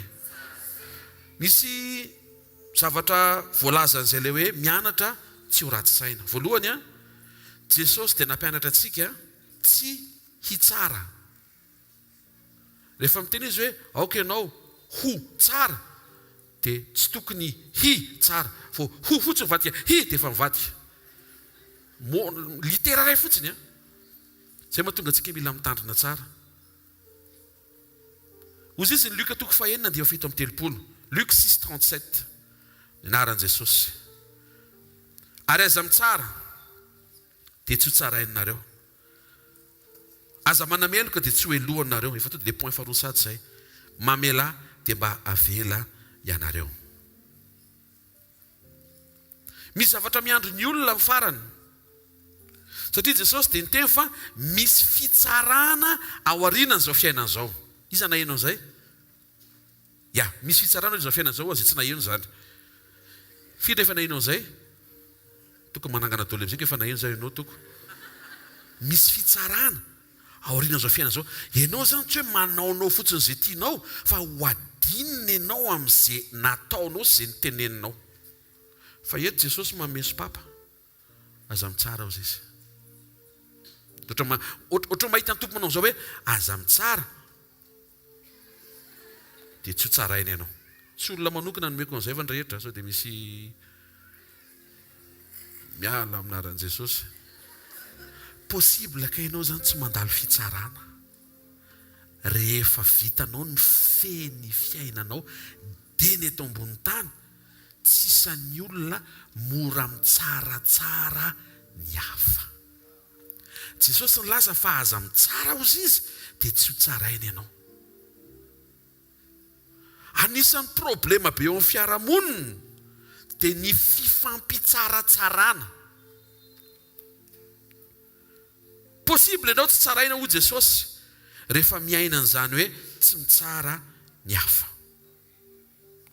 Ireo marika anankiray ankiho matetika rehefa mitsara ny olona dia tsy mitsaratsara fa mitsara ratsy. Tonga dia mijuger any amin'ny côté négatif. Point faharoa voalaza teo aza manameloka hozy izy. Condamné. Jaona 3:17 dia hozy izy tenenin'ny tompo. Ary naran'i Jesosy, ary Andriamanitra tsy naniraka ny zanaka ao amin'izao tontolo izao anameloka an'izao tontolo izao fa mba amonjeny izao tontolo izao. Fa ao amin'ny Kristy Jesosy dia tsy misy fanamelohana. Fa maninona ny tsy misy fanamelohana ao amin'ny Kristy Jesosy? Satria Kristy Jesosy miandrandra fa iova ianao mahatonga azy tsy mbola manameloka anao. Dikan'izay mila misy fiovana ao ambadika ilay fepotona tsy misy fanamelohana. Fa toy izao ny tiavan'Andriamanitra n'izao tontolo izao. Izao tontolo izao tian'Andriamanitra. Fa raha ho any an-danitra tsika dia tsy ny fitiavan'Andriamanitra ny garantie fa ho any an-danitra ianao. Fa ny fitiavan'Andriamanitra garantie fa tsy ho faty ianao raha tsy miova aloha. Voarainao ve zany? Mahatonga an'Andriamanitra zany mampaharitra ny famindram-pony, manantena izy fa iova ianao androany. Ary amin'ny fotoana akany ianao efa olona hafa mihitsy ianao, tanteraka eo amin'ilay anjara voatendry le ianao manahaka ny endriky ny zanany. Zay no madio an'ilay hoe zany tiany. Nefa tsy miova. Raha tiany ianao dia omeny fotoana ianao hiovana. Fa ny fiovanao no hahatonga anao ho tafiditra any amin'ilay mandrakizay, fa tsy hoe ianao mitoky amin'ilay fitiavana. Misy zavatra esoriny devoly eo ampovoany. Mitoky amin'ny fitiavantsika ho any amin'ny mandrakizay, nefa misy zavatra eo ampovoany. Mitoky amin'ny fitiavantsika hiova ho any amin'ny mandrakizay. Dia ilay fiovana saroman'ny devoly dia tsy mety miova ilay olona mitoky amin'ilay fitiavana dia voafitaka. Tsy hoe voafitaka ny fitiavan'i Jesosy tsy hamitaka anao zany. Ho an'izay voafitaka ny fitiavan'i Jesosy tsy hamitaka anao zany. Fa mamita tena ilay olona satria mieritreritra hoe tiany dikan'izay mahazo manao izay tiako. Tsy ny fitiavan'Andriamanitra no manome anao fahefana anaovanao izay tianao. Atao amin'i Jesosy tsika mianatra manao zavatra tsy tiantsika. Satria matetika ny zavatra mahasoa antsika dia zavatra tsy tiantsika. Aza manameloka. Satria Jesosy dia miteny eto fa ny rahana ny zanaka tsy anameloka fa amonjy. Matthieu 12:37 aminaran'i Jesosy, ny teninao no namarinana anao ary ny teninao no anamelohana anao. Tandremo ny fanamelohana. Ao anatin'ny fahasarotana volen'ny olona ao anatin'ny fo, ny condamnation, manakana pardon. Raha vao ataonao anatin'ny sainao hoe eny mihitsy nanimba ny fiainako dia tsy vitanao zany mamela n'iny olona iny. Tsy ho vitanao mihitsy. Eo ny ilana ny fanampihana masina araka ilay voalaza ilay ranabavy teo. Ary ny fanampihana masina dia manampy anao hanana ny fomba fijerin'Andriamanitra. Fa Andriamanitra tsy mijery ny olona faran'izay ratsy fanahy ho coupable, fa mahita ny olona faran'izay ratsy fanahy victime n'ilay fanahy ratsy mampiasa azy. Dia ny fomba fiatrehanao fiainana mihitsy zany no tezain'Andriamanitra ianao tsy hanana maso mpanameloka, fa hanana maso ianao indray ny lasa miantra n'ilay nanao ratsy ianao. Hitanao amin'izay ve ilay zavatra mila hitsy ve? Raha eto zay ianao mieritreritra hoe pastera eto ambavaka fa reto reto dimy ry zareo, dimy mena damianaka, reo mihitsy nanimba ny fiainako. Dia eto tsika eto. Dia hitanisana izy dimy. Dia le sitrana tsy fo, le fo sitrana. Le olona ny voafatotra, fiainanao koa eto mitohana. Le olona ny tsy mandroso, ny anao koa eto tsy mandroso. Nefa tao jobily. Tsy hoe hovitsorana ianao fa ianao mihitsy koa mila mamotsitra. Dia raha vao mahita ianao hoe coupable le olona dia tsy ho vitanao mihitsy no mamotsitra le famelana ho an'ilay olona. Fa rehefa manomboka manetry teny ianao milatsaka mahita hoe dre nampiasain'ny devoly izy dia lasa niteniteny foana. Vao zay fotsiny dia renao ny fon'ny Jesosy manomboka mahazo 100% ny fonao. Dia lasa ohatran'ny Jesosy kely, tsy hoe Jesosy Kristy Mesia ianao fa lasa Jesosy kely le toetra seho anao, lasa honena mpanota ho azy eo ianao. Dia ianao ary gaga hoe talohatsika mifanainga, ianao le teny tao. Fa rehefa eo Jesosy ka tonga ny teny dia tsy ianao no manainga fa mifanamasina no manainga anao. Dia manomboka malahelo an'ilay olona ianao. Raha vao tsy malahelo ianao tsisy fanasitranana. Zay mahatonga Jesosy nampianatra, ary Jesosy rehefa nandeha dia honena ny marary izy. Dia rehefa honena izy zay vao nanasitrana. Avy ireny hoe tsy manameloka tsony aho. Fahatelo aza manendrikendrika. Salamo 1:1 ka hatramin'ny 7, Psaume 15:1-3 minaran'i Jesosy. Jehovah, iza no hitoetra eo amin'ny taberna kelinao, iza no honina ao an-tendrombohitra ao masina. Raha atao fomba fiteny hafa dia hoe iza no afaka hitoetra eo amin'ny fanatrehanao. 2, zay mandeha tsy misy tsiny ary manao zay mahitsy, sady misaintsaina ny marina ny fony. Tsy manendrikendrika amin'ny lelany, sady tsy manisy ratsy ny sakaizany, ary tsy manao zay hafa-baraka ny namany. Mety amin'ny fanatrehan'Andriamanitra ny olona mahavita mifehtena tsy manendrikendrika. Ny dikany hoe manendrikendrika mantsy dia misy olona miteny fa nanao zavatra ianao nefa zavatra tsy nataonao, zavatra tsy nisaintsainao ary zavatra tsy niteneninao. Dia nefa ilay izy mamparary satria zavatra tena tsy nataonao tokoa. Raha zavatra nataonao dia tsy fanendrikendrena aran'izay. Hoe nangalatra ianao dia hoe miteny olona nangalatra ianao dia hoe ary fanendrikendrika nefa ianao nangalatra. Tsy fanendrikendrena aran'izay fa tratra ianao, fahatratrarana. Fa le resahana eto tena renao mihitsy hoe tsy nanao ianao. Fa le olona miteny hoe tena io mihitsy ny rangory fototry hafa, io mihitsy mahatonga ny problema, zao mihitsy mahatonga tena io mihitsy masoko mihitsy nahita nefa le olona tsy nahita. Zay mahatonga antsika rehefa maheno vaovao dia maninona? Rekopena aloha. Dia nisy fotoantsika nianatra an'izay hoe rehefa misy olona tonga miresaka aminao hoe pasteur afaka miresaka ve? Dia voalohany resaka mahafinaritra ve aloha? Resaka olona ve aloha? Resaka manaratsy olona ve? Ary resaka ampiantsy ady ve izy? Fa raha ray amin'izy efatra eo aleo matory se. Mety efa nanokatra hôtely zany zay madame Pascaline zay. Fa ho tahina zay Pascaline atonga eto fa mba kilalao tambola kely zany fa tsy hoe ianao no mpampiatrano an'izay olona ohatr'izay. Fa efatra aza miapanga, aza miaccusé. Fa iza moa mpiapanga? Devoly mpiapanga.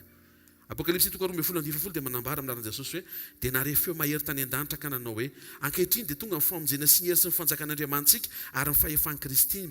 Nazera mpiapanga ny rahalahintsika dia ilay miapanga azy eo anatrehan'Andriamanitra, eo Andriamantsika andro amanalina. Apokalipsy 12:10. Ny devoly zany dia miapanga anao eo anatrehan'Andriamanitra andro amanalina. Ny ataon'i Jesosy indray dia misolo vavanao eo anatrehan'Andriamanitra andro amanalina. Ka isika zany tsy tokony manao fomba ny devoly miapanga, fa tokony fomba ny Jesosy misolo vava. Ianao zany tsy tokony ho accusateur, fa tokony ho avocat na olona miady ho an'ny hafa. Zavatra ohatran'ny mifangaro ireo terme anankiefatra ireo. Ny juge zao dia hoe ohatran'ny hoe mamoaka didim-pitsarana ianao hoe ny zavatra nitranga nangalatra ve io olona io sa tsy nangalatra. Zay ny tonga eo amin'ny jugement, ny eo amin'ny tsy haiko zay fa loatra. Fa matoa zany le juge mamoaka jugement dia na izy miteny hoe tsy nangalatra ianao na izy miteny hoe nangalatra ianao. Zay jugement. Dia misy fotoana nefa antsika miteny an'izay sy manao an'izay no fiainany hafa. Dia nampianaran'i Jesosy aza mitsara hozy izy. Fa indraindray tsy marina le fitsarana avoakantsika. Indraindray diso ny fomba handraisantsika ilay zavatra tenen'ilay olona. Tsy izay mihitsy ny eritreretin'ilay olona. Fa isika no tafiditra ao andohan'ilay olona dia tena mahafantatra mihitsy ilay ao an-tsain'ilay olona. za sura fa zao mihitsy ny ao an-tsainy e. Dia efa misy ampiasain'Andriamanitra zany hoe mba manadio fieritreretana sao dia mba diso zany eritreretintsika zany tsy diso za mihitsy rehefa misain'ny olona hafa mihitsy sao dia mba tsy zay le ny eritreretiny raha mipôzy masiny mangarika iny tena zay mihitsiny efa resako omaly ditsika nisy vovoka ny salotra kely ditsika izy dia otrany hoe nangarika fa raha vao ratsy fo dia lasa tsy mahay mandray zavatra tsara dia tretany hoe na olona miaraba ary lasa jugen'ny olona hoe tsara velatsiny hoe dia mody miaraba eo dia tsy miaraba le olona tsy mahalala fomba tsy miaraba kinona ihany ary tanareo amin'izay le izy misy aretina mila sitranina ao ambadika zany ny juge na ny juge zany dia hoe mpangalatra ianao ny mikondane ndray dia hoe zao ny sazy gadra ianao ny kalomniena ny manendrikendrika indray dia hoe ianao ony tsy miasa fa milozanao mangalatra ony miaccuse moa zany dia tonga dia hoe mipanga iny nangalatra iny olona nangalatra sambory iny esory eo amin'ny fiasana fa nangalatra iny dia antony le olona fa ngainao nanatrika tsy nanatrika fa tena iny mihitsy nangalatra ohatrany ahoana ny ifandraisana zany amin'ny fanatrehan'Andriamanitra ao amin'ny Exodosy toko 7:17 ny Exodosy toko 7:1 dia mitantara momba ny tarihan'Andriamanitra ny zanak'Israely teo anoloan'ny ranomasina mena fa maninon'Andriamanitra no nijoro ny ady ho an'ny zanak'Israely anisany anankiray raha vao manendrikendrika ny Andriamanitra ao ny fahavalo dia mitsangan'Andriamanitra averiko raha vao manendrikendrika ny Andriamanitra ao ny fahavalo dia mitsangan'Andriamanitra ho anao mazava be ny condition zany tsy manendrikendrika an'Andriamanitra mitovy amin'ilay fahavalo ianao any anatin'ny fo zany misy zavatra mila amboarina androany tsy mahazo miady amin'ny tompo ianao io ahoana koa moa ny adivanao amin'ny tompo tsy possible ane zany dana miavana amboary zay tokony amboarina mety hiteny hoe ka izy ny tokony ao premier pas efa vita tamin'ny 2 arivo taona lasa ny premier pas ny tompo mbola tsy mivadika ianao dia efa nataony ny premier pas ary le pary tonga dia fantsihana mihitsiny dikan'izay vonina izy zany handray anao fa vonina avy anao hiverina aminy raha vao manendrikendrika ny Andriamanitra ao ny fahavalo dia mitsangan'Andriamanitra manao réaction fa condition tsy miditra ao anatin'le fanendrikendrehany ianao tena kaikinao avelao anendrikendrika zay manendrikendrika hoe fa tsika hoe miavana amin'Andriamanitra mahalala tsara an'Andriamanitra tsy manendrikendrika an'Andriamanitra Exodosy 14:3 naran'i Jesosy ary Farao ilaza ny zanak'Israely hoe sika an'izay mihitsiny azo ny tamberitany izy dia voahidin'ny hevitra ohatrany rehefa meno an'izany tsika dia ohatrany hoe frazy anankiray mitsipalitra zany fa ny sofin'Andriamanitra matsilo be miaino an'izany inona ny dikany hoe azo ny tamberitany ny zanak'Israely ny tarihan'Andriamanitra iza mihitsy zany ny very lalanao tsy ny zanak'Israely fa le mpitarika azy ary iza le mpitarika azy tsy Mosesy fa Andriamanitra ny ao am-pony Farao zany dia hoe Andriamanitra izy izy tao ohatra zao ny ao am-pony Farao Andriamanitra very an-dalana Andriamanitra tsy afaka mahita lalana teo izy Andriamanitra hoe za Andriamanitra mamonjy ny very ary za Andriamanitra manory lalana ary za mihitsy ny Andriamanitra lalana ary za mihitsy ny afaka mamorona lalana koa ambany ranomasina ary na tsy fironina koa ary ny lalana ambany ranomasina dia le rano indray no avadiko lalana ary efa tsy zay koa ny tianareo afaka ataoko manjavona daholo koa 600 000 dia mipotra ny Kanana afaka atao daholo zany fa navelan'Andriamanitra hiditra ao anatin'le fanendrikendrehana sy le fitsarana tsy marina Farao mba ahafahan'Andriamanitra manapirofo fa tsy zay izy tena sasa ratsy ty Farao ty ohatrany teteny izy hoe vitany Andriamanitra zareo ny namoaka fa tsy vitan'izany mankany amin'ny désert olona zadalana ny makany amin'ny dezera fa tsy ny Andriamanitra ny Hebreo. Misy fotoantsika mety tenen'ny olona hoe very lalana. Ao anay ty mandeha mivavaka isaky ny sabotsy ty. Fa tsy hita hoe mandeha maka izy. Hainao dikan'izay ve? Le Andriamanitra ivavahana isaky ny sabotsy tsy mahita akory ny lalana izay hitondrany ianao. Tsy farany ty tao ty dia ho hitanao ny voninahitran'Andriamanitra. Amin'ny anaran'i Jesosy Kristy avy a Nazareta. Fa zao kalma tsara ianao fa tsy ianao koa misavo ambony Amerika amin'izy tena za koa mety hoe tena ohatrany tsy hita tokoa le lalana. Ianao koa zany miditra anatin'le jeune le ataon'le olona tsy mahafantatra. Ianao nefa tokony mahafantatra tsara an'i Jesosy ary tsy miady amin'i Jesosy. Rehefa niteny izy dia hoe fainy, ary rehefa nilaza izy dia ho tanterahany. Ny rendez-vous ny tsy any amin'ny désert, ny rendez-vous ny tsy eo amin'ny ranomasina mena, ny rendez-vous ny any Kanana, aza mbola mitabataba ragafa mbola tsy tonga any ianao. Le niteny fa miala ary eo dia tonga ary, matoky azy ianao fa tsy miblaky izy. Tsy anany any aminao zany izy eo hoentiko ianao dia avelako tampoka. Zay natombony faranana, tsy manara ianao zany izy, na atsasaky ny fefandalana, na amin'ny atsasadalana, na amin'izay tsy haiko izay karazan-dalana rehetra fa rehefa nitantananao izy dia hatramin'ny farany. Hatramin'ny farany io reto aza kivin'ny olona zay mety ho ampiasain'le fananam-piasan'ny Farao mandrakandroany hoe firy taona moa ianao ny hvkl?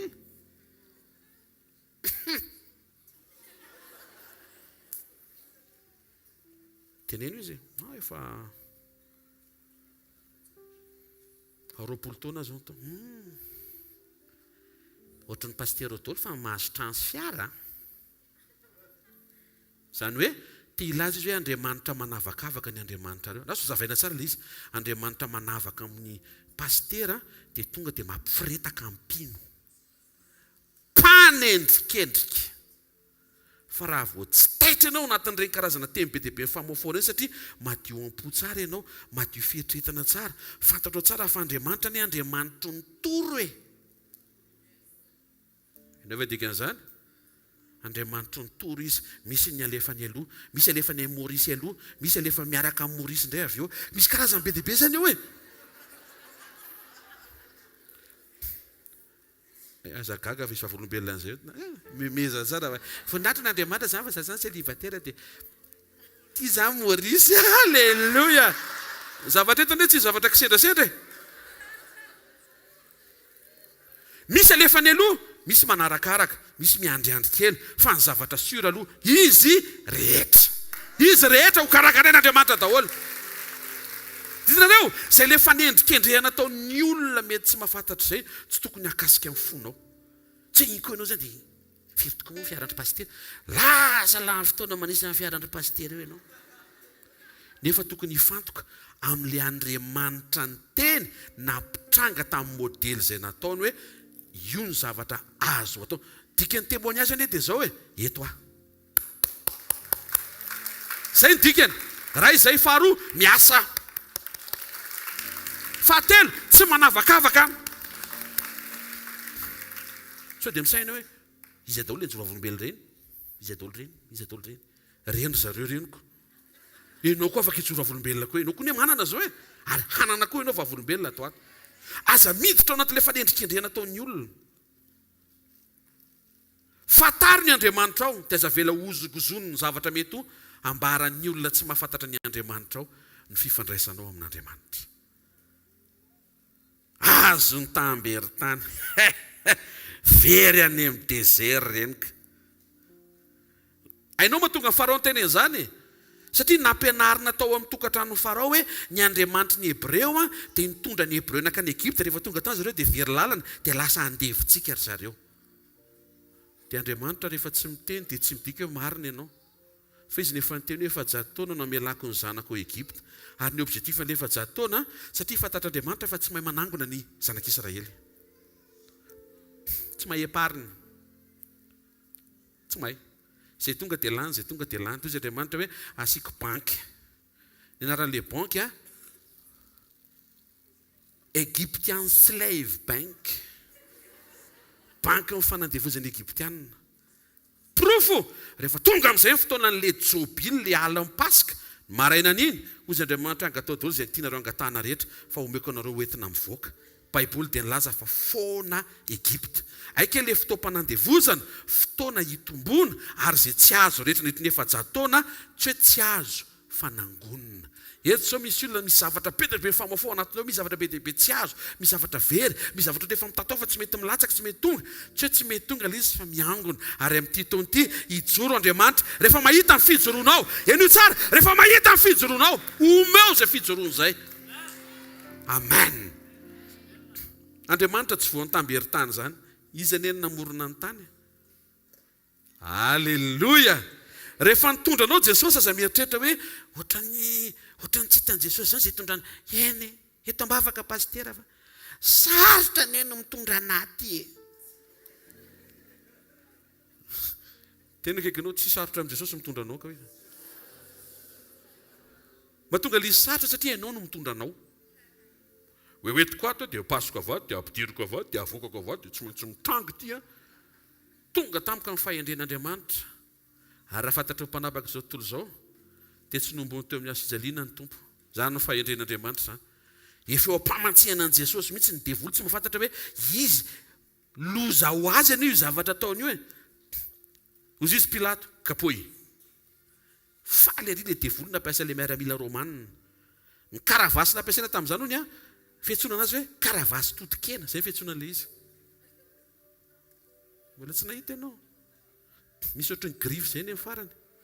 Dia rehefa ilay dia miraikitra, dia rohitina. Dia izay no tonga ilay izy hoe karavasy totokena. Tsy azonareo ilay izy. Marasa sy marary zany? Marary zany. Fa nieretan Jesosy. Dia faly ary ilay apokapoka.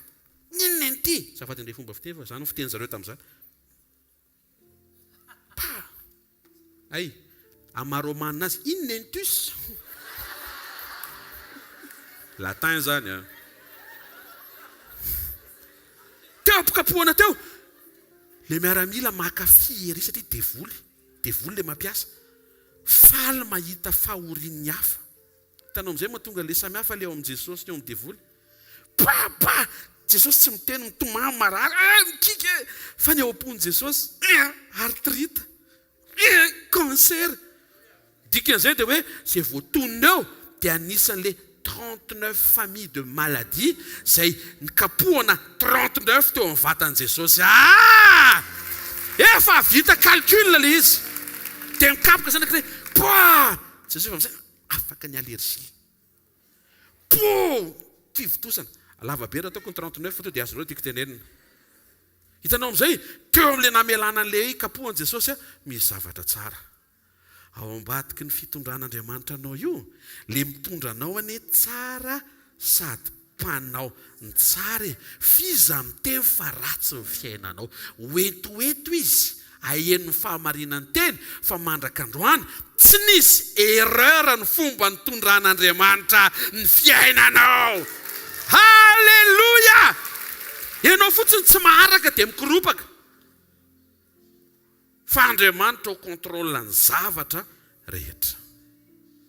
Na ny olona mpifanenana aminao, na ny olona hiteny zavatra maratra aminao, misy planina velany satria tiany ho sitrana ianao. Fa tsy ho arovana foana, sa dia maratra. Aleo tonga dia atrehana amin'izay. Une fois anao rehefa sitrana amin'ny ratra ka mandray an' Jesosy tsara, dia tsy tokony olona mora maratra tsony. Tsy tokony tsony. Satria izay mitrango eo amin'izay dia mety eniny sofinao fa receptionnenao miaraka amin'i Jesosy. Fa tsy hoe ianao rery. Mino fa androany misy fanasitrana ao mora maratram-po aminaran'i Jesosy Kristy avy Nazareta. Natelin'ny ranomasina mena izay rehetra nihevitra sy nanendrikendrika an'Andriamanitra ho mpanafaka tsy mahita lalana, na ho mpanafaka diso fitondrana, na ho mpanafaka ho karazan'Andriamanitra mampitonatona ny vahoakany. Zany daholo ny ao ambadika hoe azon'ny tamberin-tany izy vao hidiny dezera. Te hiteny zany Farao hoe samy hitondra ihany. Fatany tsara matsy ny geografia ny tany izay nisy azy. Iny lalana andehanany zareo iny mihefara eo amin'ny ranomasina mena. Tsy manana boussole ny Andriamanitra ireny. Tsy fantany fa Andriamanitra mihitsy no niteny tamin'i Mosesy hoe aty lalana. Toy izy Mosesy, ka le lalana range mitohany aty lalana tsy mampaninona mitohany eo le lalana fa mitohana miaraka amiko eo nareo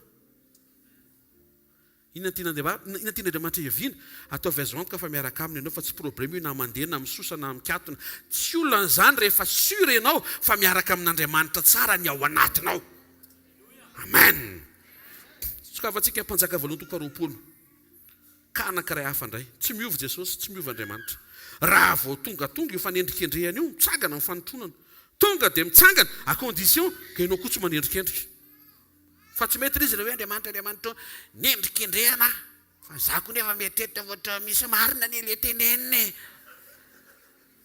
tena androany no fotoam-piovana amin'ny anaran'i Jesosy Kristy avy a Nazareta ny anaran'ny tompo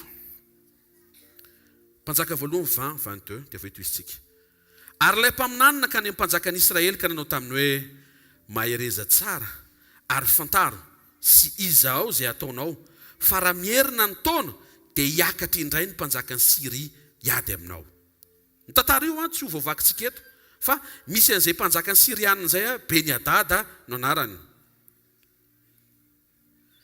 io mpanjaka io dia niantsiady tamin'ny Ahaba izay mpanjakan'ny Israely fa nitsanga ny Ahaba dia niady nivavaka ry zareo dia nandresy rehefa vita le fandresena voalohany dia nampiteny mpaminany Andriamanitra hoe aza mora sodoka amin'le fandresena voalohany fa mbola hiverina iny amin'ny heritaona ataovy zao mahino tsara tsika aloha iny amin'izay fa tonga le amin'ny heritaona ny 9:17 anaran'i Jesosy ary io ny mpanompo mpanjakan'ny Siria taminy Andriamanitra ny avoana ny Andriamanitra reo zay ary fa manomboka miditra indray anatin'le fanendry kendrehana ary zany na mahatonga antsika resy aoka ange isika hiady any amin'ny tany lemaka mba tsy ho resitsika izy raha tsy ho resitsika izy fitinika vetivety rehefa mivory daholo ny mpanolotsaina ny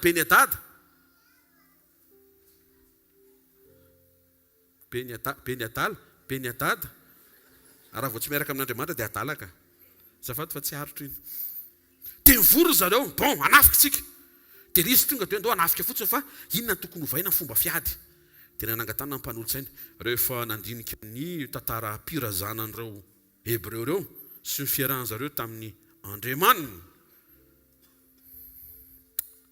i Abrahama izay nipoiran'zareo dia tany amin'ny tendrombohitry Moria no nanao fanekena ary Isaka dia malaza amin'ny fitoerana avy ny Isaka zareo reo zany ty toerana avoavo reo zareo fa Jerosalema ambony tendrombohitra ary Mosesy koa dia nandray ny dity folo zareo tao amin'ny tendrombohitra Sinay ary tendrombohitra mihitsy ny tena terrain favorable ho an'ireo fa zao ny Andriamanitra zareo Andriamanitra any amin'ny avy tsy mahay midina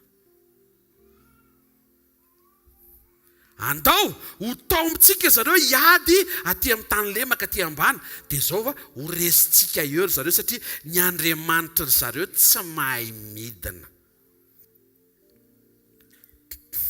avereny hoe fanendrikendrehana zany hoe 9:20 anaran'i Jesosy ary no nierina ny taona dia nandamina ny Siriany Beniadada ka niakatra nakany Afeka hiady amin'ny Israely 10:20 ary ny zanak'Israely rehetra kosa dia nalamina sy nivatsiana ka dia lasa hiady aminy ary ny zanak'Israely nitoby tandrifiny toy ny osy andiany kely rotoko andiany roa ino tsara indrizy ny zanak'Israely nitoby tandrifiny toy ny osy andiany kely rotoko andiany kely rotoko osy kely anankiroa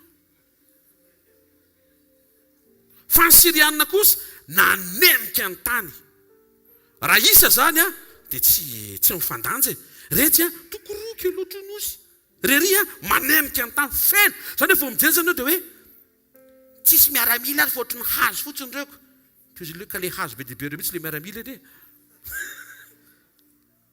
9:20 ary nanantona ilay lehilahin'Andriamanitra ka nilaza tamin'ny mpanjakan'i Israely hoe fa basy be izy dia mila eufort be zao nolazainy Jehova satria ny Sirianina nilaza hoe Andriamanitra ny avoana ihany Jehova fa tsy mba Andriamanitra ny tany lemaka dia zao ny tenenin'Andriamanitra ho atolotra ho atananao reo olona maro be rehetra reo dia ho fantatrao fa za no Jehova. Hitantsika ao anatin'io zany fa le anton'le réaction an'Andriamanitra, le teny tsy marina ny teneniny le mpitazana. Afaka hiady anao ny tompo fa mila calme ianao. Mety efa betsaka ane feo ianao mandratra ny fonao te fatary fa mandratra ny fon'Andriamanitra koa zay mandratra ny fonao, satria zay manenjika ny kristianina dia manenjika ny Kristy. Fa zao nefa tsy afaka ireazin'Andriamanitra raha tsy efa kalma tsara ianao, mety tsara ny fonao, mety tsara ny toetranao, tsy miditra ao anatin'le lonilony avy an'le fanendrikendrehana tsy marina. Raha zao misy miteny hoe koa sady paster ambota be zarana misy volo, ina zao matezitra zany zay ariko. Hitanao amin'izay ilay izy tsy tokony hampatezitra zany, tsy tokony. Alleluia. Nisy vavolombelona teo hoe tamin'ny zareo mbola kelikely. Oui, mba misy saison ilay izy, misy teo ianao kely dia na dia kely izy fiandohanao.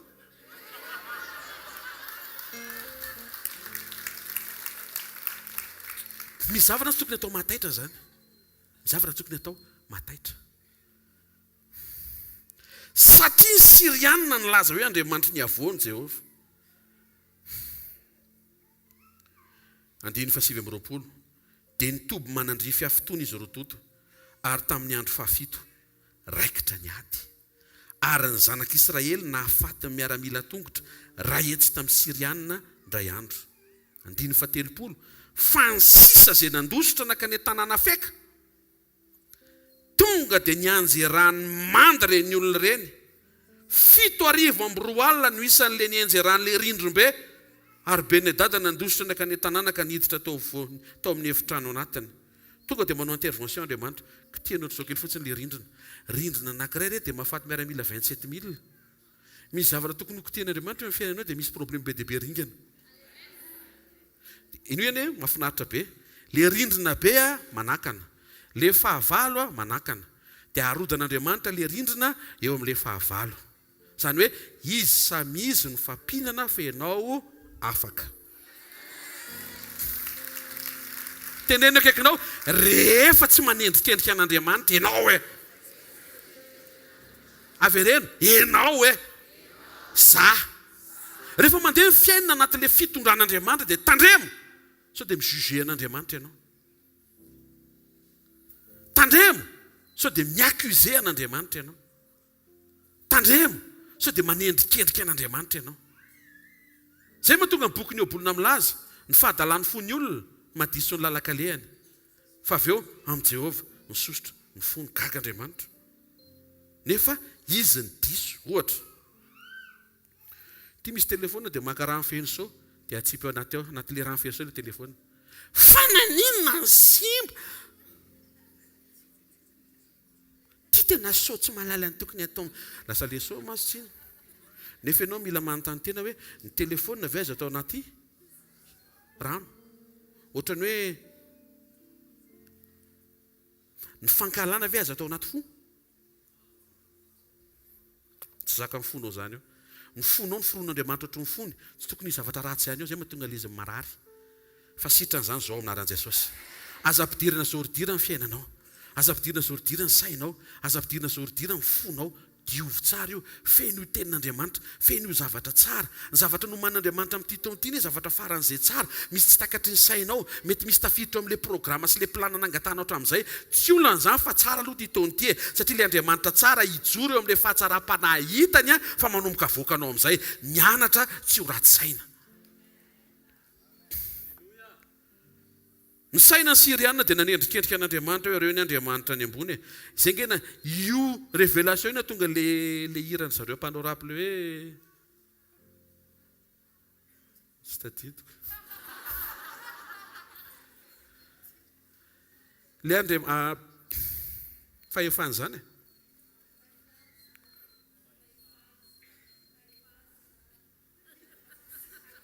Dia misy le Andriamanitra laingy zany. Zareo tsara amin'izay, tsy mahay midina ve Andriamanitra? Eo amin'izay aritsika. Tsy mahay midina tokoa ve Andriamanitra araka le filazan'ireo fahavalo? Ratsy fitenindreo. Exodus 3:8 naran'i Jesosy. efa nidina amonjy azy.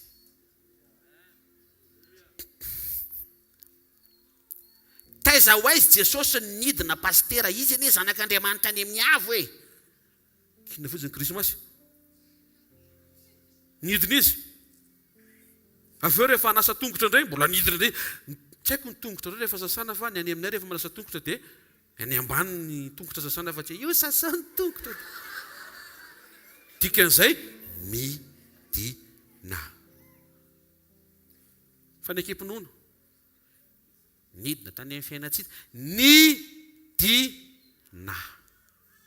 Ny Andriamanitra ao, Andriamanitra faratapony any ambony indrindra, fa noho ny amin'ny fanetretena dia afaka midina faran'izay iva indrindra. Izay no mahatonga antsika tsy tokony ho taitra rehefa ambanian'ny olona. Matoa ianao ambaniana dia avy any ambony ianao no ampidinina zany. Tsisy olona manambany zavatra efa ambany. Ary le mpanambany tsy any ambony. Tsisy olona avy any ambony manambany zany fa tsy maintsy avato ambany. Izy manambany zany efa ambany. Lozany ele izy. Izy mpanambany ambany misarika anao any ambony, hidina eo ambany mitovy aminy. Dia tsy mampanina. Raha izay ny amonjen'Andriamanitra azy maneke hidina. Exercice folaka coefficient faran'izay ambony indrindra atao amin'ity sekolintsika ity, ny sekoly midina. Manetry tena. Ohatrany hoe le midina. Mpanotana eny izao tontolo izao e. Tsisy marina na dia iray aza. Nanetry teny Jesosy. Aleo hidina. Fa raha tsy atao ny famonjena, very ireo olona ireo. Jesosy dia nidina tonga nofo hamonjy an'izao tontolo izao. Ary ny famonjena Jesosy dia famonjena amin'ny fahotana. Raha vao midikizo manendrikendrika ny Andriamanitra ao, ny mpitazana, dia misy reaction tokony ataonao. Tsy miditra amin'ilay fanendrikendrehana ianao. Amen. Tsy miditra ianao. Fa manana discernement tsara ianao hoe misy diso ny zavatra tenen'ilay olona zany. Satria manana révélation ianao. Izay no mahatsara ny miverinao ny fahamarinan'ny teny. Manjary lasa mety ho atambolombolon'ny feo hafa renesinao ianao, anelingelina ny fifandraisana tsara tokony hanananao amin'Andriamanitra ao. Fa raha misy ny tianao, tsy le olona manaratsy ianao iny, fa Jesosy. Iny olona manaratsy iny mety hiteny hoe nitiavako anao ane dia nitarehanao e. Fa izao nefa raha sy tarehibe dia tsy omeko vola intsony. Dia aza taitra amin'izany. Fa nitarehanao ny firoan'i Jesosy araka ny endriny. Niza tsy tian'io mahita ny tavan'i Jesosy rehefa mijery anao. Tiaka ao an'Andriamanitra. Aza miatareha amin'ny afo zany. Fa raha ny oroko natao amin'ny oronao tsy bogosotra ianao. Azafady. Io anao io mampety anao fa io ny nanamboaran'Andriamanitra anao. Fa amboary kosa. Fa tsy hoe voakontrao dia sarita boribe. Antompo. Bangoy. Mety hiteny hoe izao izy anaty Baiboly pastera misy hoe bangoy. Ny ao anatiny ao dia miteza arany izay. Ok ianao hietry Jerosalema misy an'izay ao. Raha izay indray ka tsy tiana. Raha tsy ekenao ilay bangoy hitadiavaka verset hafa ianao mieteza ary. Raha mbola mitohy eo ianao dia hitadiavaka an'ilay sola amin'izay. Ataovy misy soa fo maraina. Aza komplekse amin'izay tsy anao. Zay ny maharatsy ilay sina posteran'olo kafa ao tokantranonao e. Posteranao apetako ao. Tena marina zany. Io dia iny olona foana. Izy ony 20 taona dia efa nanangana orinasa. Za ty 70 taona tsy anasa. Aza mampitaha fiainana amin'ny fiainan'ny hafa e. Fizany teny fa tsy amin'ity taona ity ianao hanangana any ianao e. Azafady. Azafady a. Iza ny teny an'izany aloha e. Tsy avy makatỳ izy dia mivavaka antsika e. Sady entina tian'izy no mivavaka iantsika. Aza mampitaha fiainana. Aza mitady izay tsy eo misaoran'Andriamanitra amin'izay avy aloha Andriamanitra hitondranao. Tsy ampozinao fa io mihitsy no ilananao. Zany pastera tsy zavatra miperesaka ohatra samy foana ndray za misy ilanan'izay. Midira tantara. Misy ilanan'izay be mihitsy rehefa manao tantara. Rehefa tonga le hoe tia olona ity tena dia ianao manao an'ilay izy dia to dia mepita be rehefa filazantsara. Mety tsy ampozinao fa misy ilanan'izay. Tena kaikanao mety tsy ampozinao e. fa misy ilananao io hoe averena enao io hoe Andriamanitra ny namorona anao hoe dia misy antony hoe matoa ianao ohatran'izao io hoe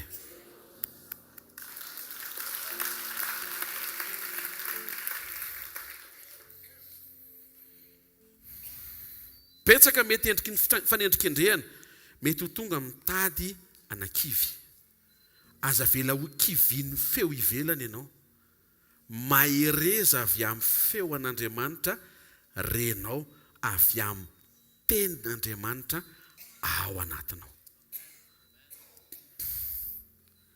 Raha vao misy zavatra mitranga mandeha vaovao ianao tsy tia ny fianakaviana intsony miala amin'ny fivavahana io fa io ny tsy tiava amin'ny fianakaviananao iorakoraka manao aleloia raka ny anina fotsiny eo voalohany aloha vao tonga ao an-danitra ianao dia aleloa ny resahany voalohany eo donc zany sekta zany ny ao an-danitra azafady aloha io zany hoe za tsy tia le tabataba reny tonga ao an-danitra zany ny ao aleloia marina anie zany teneko ny tena mbola tsy tany afa hoany fa asura kosa fa tonga aloha tsy hoe sokana vavady tsy maza mitsitsy ka zary tavela mihina fa tsotra zany kosa mihina fa vao tonga ao Jesosy mitsena anao midira amin'ny fifaliany tomponao inona ny tsy hitanao hatramin'izay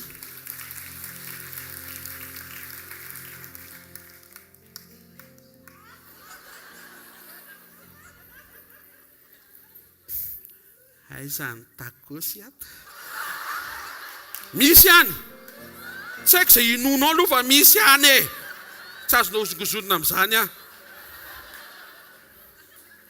ny antony ety tany ny zavatra hitanao ety io zany copy fa ny zavatra any original tena marina zany reto so dia mieritreritra ianao hoe ty tany ty moderna noho ny any an-danitra mamaky baiboly milay ny any fandao any fa indrindrindrindra milay ny any satria ny tombo mihitsy no any amin'izay misy azy dia makantsika amen ka rehefa miteny izy hoe tsy any ndray fa mifindra toerany dia miaraka amin'ny mifindra toerantsika fa hoana pastera kizarany tena fa ho levonina ho ny lanitsako ianao zany hijanonao amin'ilay lanitsa ho levonina miaraka any amin'izay misy an'i Jesosy tsika rehefa hiteny izy hoe ary ny tany sy lanitra ho levina ihany dia ny dikan'izay izy lanitra sy tany vaovao zay mahatonga antsika tsy mifikitra amin'ny tany ary tsy mifikitra amin'ny lanitra fa mifikitra amin'Andriamanitra be dia be fanendrikendrena mety tonga eo amin'ny fiainanao hiry taona ianao ty dia mbola tsy manambady ihany vahana mihitsy zay problème zay amin'ity taona ity amin'ny anaran'i Jesosy Kristy avy Nazareta ataovy lista invité tiako tenena fa tsy hoe lista an'le Martin Marcel anankiray ihany ka ny anarany Martin Marcel lista ny invité tiako to dia atao efa sampinono tsika ato mantsy fianakaviam-be tsy misara-menakavy fa ekena zay programme apetraka reo roa kely fa mihina fa amin'ity taona ity fomba fitenin'ny baiboly hoe voninahitra ho voninahitra fa pikely hoe mariage en mariage hitrangy zany velohan'io liteny aza vela akasika ny fonao le reglena zany tsy le Andriamanitra ka tsy hanome vady tsara sady bokao be de tante ny Jesosy raha vao zay valiteninao dia tsy tonga le be de tante bokao sady avy tsy tonga azavainao tsy tonga izy satria le fonao miatrika an'izy mihitsy tsy miantso an'le zavatra tsara avy amin'Andriamanitra kalma tsara fotsiny ianao Rianna zao le izy le ray classe tamin'ny troisième iny efa mananjavy kely ianao ny tenena zany manendrikendrika ny Andriamanitra ndray izy hoe mibloqué ny tokantranao zany ny Andriamanitra zay kely tiana tengavana fa te hilaza aminao tsy mibloqué ny inona momba fiainao zany Jesosy te ahita amin'ny fiainanao hivelatra be izy inona koa ny tenena fa jobila amin'ity taona ity raha tia mibloqué ny fiainanao tôbily amin'ity taonty aminaran'i Jesosy. Fa zao le fo mila miomana fa tsy tôbily sady manao daladala ny tôbily nadala miala ny adalana aminaran'i Jesosy. Fatary le tsy mety dia miala hafa Andriamanitra efa niteny fa anao. Tsy noho ny amin'ny hoe satria misy tôbily dia hitandrina tsy izay le izy. Na tsy niteny an'izay koa izy dia tandremy foana satria ho avy any amin'ny rao malanitra izy. Be dia be mifanendrikendrehana ahoana nareo ty e? Firy taona moa nareo no mpiasa tao? Ohatra maka daholo ny rehetra nareo ohatra ny tsy maka. Fa ahoana? So tavely eo e. Ianona zao ray proma taminareo niara-niditra tao. Trano telo fiara dimy. Firy moa le linina andehanao isa-maraina mandeha miasa iny? Hainao ny ambadika izay? Ny Andriamanitra amin'nao fotoana isan'andro amin'ny sekoly sy ny fotoana zoma sabotsy tsy mahavita manova ny tongotra tsy mahavita manova ny W. Ny BMW anao ho lasa BMW tsy mahavita an'izay ho ny Andriamanitra ao. Teny aminao fa vita ny loatra zany. Vita ny tsara zany fa misy zavatra natao fo tsy hainao impression mihitsy mila hoentina eo amin'i Jesosy. Aza taitra amin'izay tenenin'ny olona. Tsy voatery ho marina izay tenenin'ny olona. Izay tenenin'i Jesosy ihany no marina aminao. Rehefa tsy taitra ianao dia io le fijoroana. Satria izy ny teny an'izay ozy izy. Mitsangana ny Andriamanitra manao an'izany. Satria izy ny teny an'izay dia ho asehoko le izy. Misy teny izao boky ny Habakoka maranako azy. Tavakitsika. Habakoka toko voalohany. Habakoka anarina mpaminany zany ka. Kalmenova anarina mpaminany zany anarina boky anaty Baiboly zany. Abaina koka. 14 sy ny 15. Ny anaran'i Jesosy. Koa noho zany dia ngolo ny lalàna. Tsy mivoaka ny rariny. Hirona ny ratsy fanahy ny mariny. Ka izany no ivoan'ny fitsarana miangatra. Raha vao zay no manomboka mitranga hoany dia tia ny réaction an'Andriamanitra tika hiomana ianao. Jereo any amin'ny jentilisa dia ny eo gaga dia gaga. Anao zavatra incroyable Andriamanitra eo amin'ny toerana feno injustice. Tsy azonao. Kalma fotsiny. Kalma fotsiny aloha. Hiderana ny tompo Jesosy. Le ho anao koa aloha. Isaorana ho anzenanao, saotra tompoko. Zany hoe rehefa manomboka ohatry misy eo amin'izay izy, ohatry misy tsirariny mavesatra zany. Dia manomboka izy manendrikendrika hoe ireo koa ny vavavavabona fotsiny ny Andriamanitra tsy mahavavaka azy ireo tsy ny réaction an'Andriamanitra tsy impensable fa tonga dia incroyable. Misy zavatra zany tenen'ny olona hoe zay tsy mino hoe fa amin'ity taon'ity ho ataon'Andriamanitra zany anaran'i Jesosy.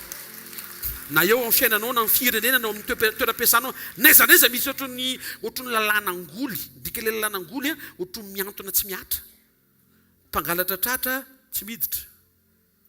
Ary ny olona tsy nangalatra ampidirina dia mandiny tena kosa aloha izy. Alleluia. Miova fo izy mandray an'i Jesosy. Fa ao anatin'ny zavatra ny famafa be lehibe reny Andriamanitra mijoro anao zavatra incroyable. Kalma fotsiny ianao fa efa miasa ny Andriamanitra. Zao no lazain'i Jesosy. Ny ray ozy izy miasa mandraka androany dia zahako ozy izy miasa. Inona le réaction tokony ao anatinao? Aza mitsara an'Andriamanitra, aza mitsara vilana, aza manendrikendrika an'Andriamanitra. Aza hoe Andriamanitra finitiloza nataonao tamiko ty. Izy efa mitena fa ny hevitra everako anareo dia fihevitra hitondra fiadanana fa tsy loza. Tsy misy loza avy amin'Andriamanitra zany. Fiadanana, tena kaikanao fiadanana avy amin'Andriamanitra hoe. Tsy loza io fa fiadanana. Eto zao misy olona tena mieritreritra mihitsy tena loza le izy pastera. Fa androany Jesosy miteny aminao fa tsy loza le izy fa fiadanana. Zay mahatonga Jesosy teny hoe ary tsisy hampaninana anareo zany. Manasanao hitsanganary. Dia tsika hiombona amin'ny tompo.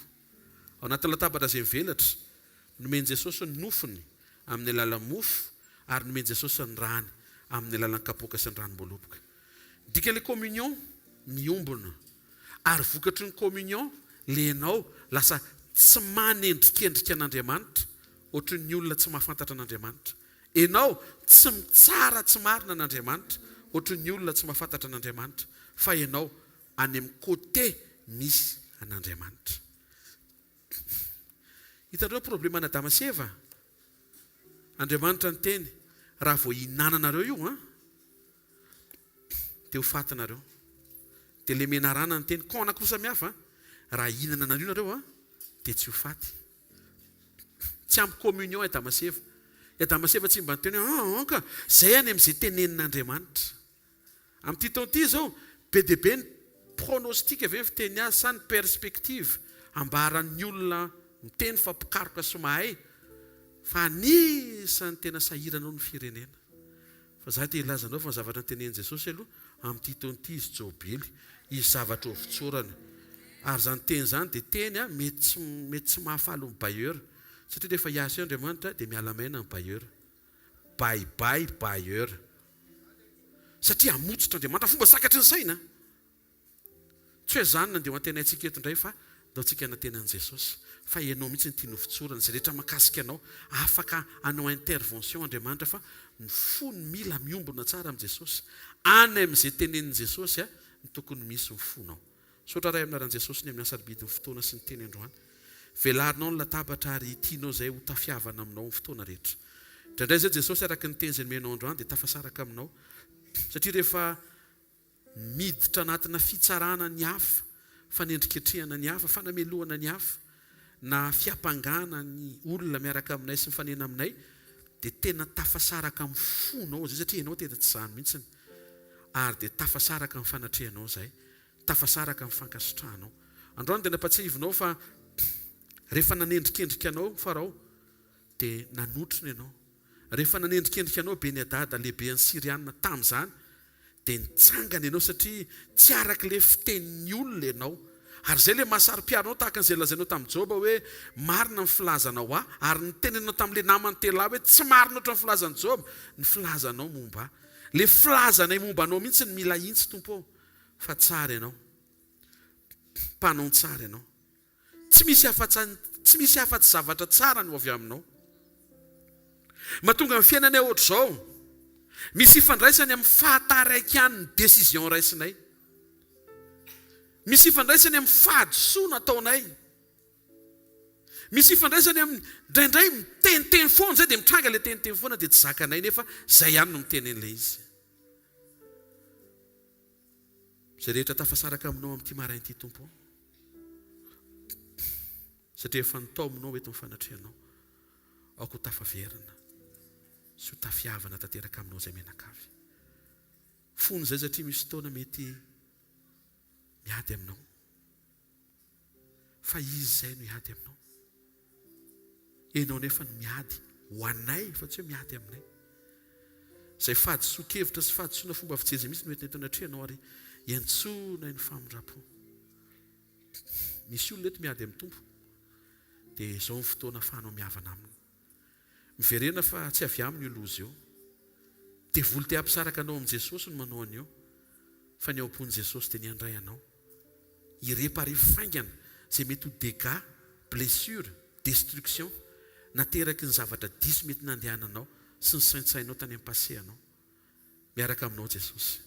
Any amin'ny fiadananao ny ao am-pony. Davida tena tafateny mihitsy hoe endreo izy maro isa ary tsy hita isa izy ny fihevitra ao anay.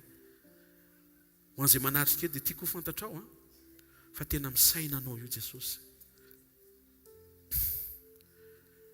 Mety milaza ianao hoe misaina ny very any ivelany izy. Ia, fa indrindra misaina anao efa ao an-tranony anko izy. Mavesatra amin'ny tompo izay mety mba mavesatra aminao. Fa tsy maintsika aloha manova ny toetrantsika vao afaka miditra any amin'ilay programa manaraka. Jesosy miverina izay androany. Izay rehetra alavirana na tonga anay tsy afaka niaraka taminao sy ny ray aminao ary niombona taminao dia hifonanay aminao. Indraindray izay ozongozony ny fanendrikendrena ataon'ny olona any ivelany.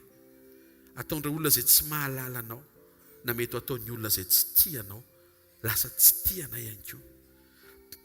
Vavaka izay mba ho tafatoetra amin'ny fahalalana tsara anao, ho tafiombona aminao amin'ny andro-piainanay, ary androany fotoana fahany tena hoe miverina eto amin'ny latabatra.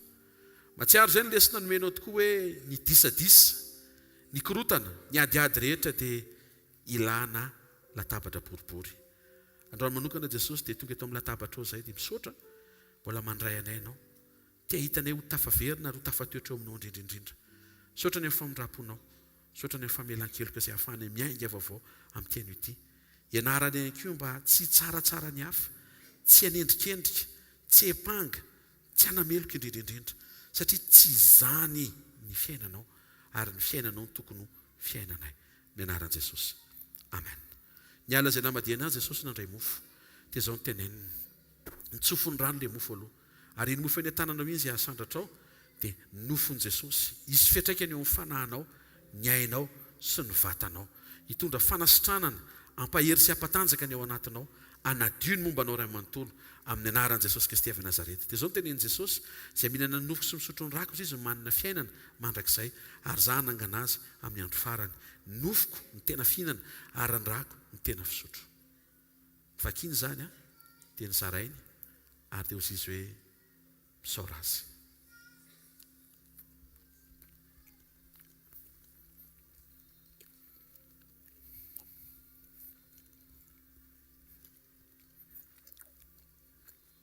Raisin Jesosy ny kapoaka anisin'ny ranom-boaloboka.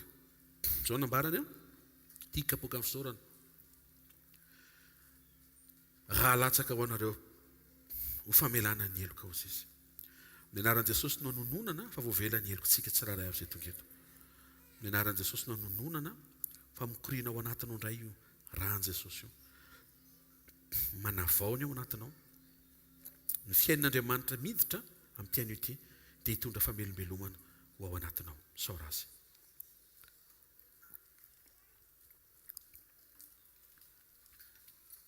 Ao foana tanao dia asio fisaorana amin'ny fonao manontolo. Saotra ray aminaran'i Jesosy ny amin'ny fahafahany mandre ny teny fiainana, manova famindra, manintsy ny ao anaty ahafahany tena mifandray tsara aminao. Sarobidy aminay ny fahafahany mihavana aminao ary miombona aminao indrindrindrindra. Mba tsy hisy antony hitondra disadisa sy fisarahana eo aminay sy aminao. Ianao tsy te hisaraka aminay fa izay no matetika tafasaraka aminao ary ny hevitra no mampisaraka anay aminao. Tsarao izao fotoam-pihavozana maraina izao indray. Dia amakivaky ny herinandro ny tsiraray avy. Amakivaky an'ity volana martsa vaovao ny sokafanao anay ary sitraka ao zany satria no velominao ny tsiraray avy. Dia anova famindra. Rehefa misy zavatra mitranga dia hoaingana be ny sensibilité ny ao anatinay andreny fanamasina hibitsika hoe aza mijuger, aza mitsara. Tsy voatery ho marina zany teneninao zany. Tsy voatery ho marina zavatra saintsainao zany, aza miditra amin'izany. Tsy voatery ho ratsy ny zavatra mitranga. Tsy voatery ho ratsy zavatra tenenin'ny olona eo. Satria tsara fanahy ianao dia mahaiza mandray zavatra tsara amin'ny fotoana rehetra.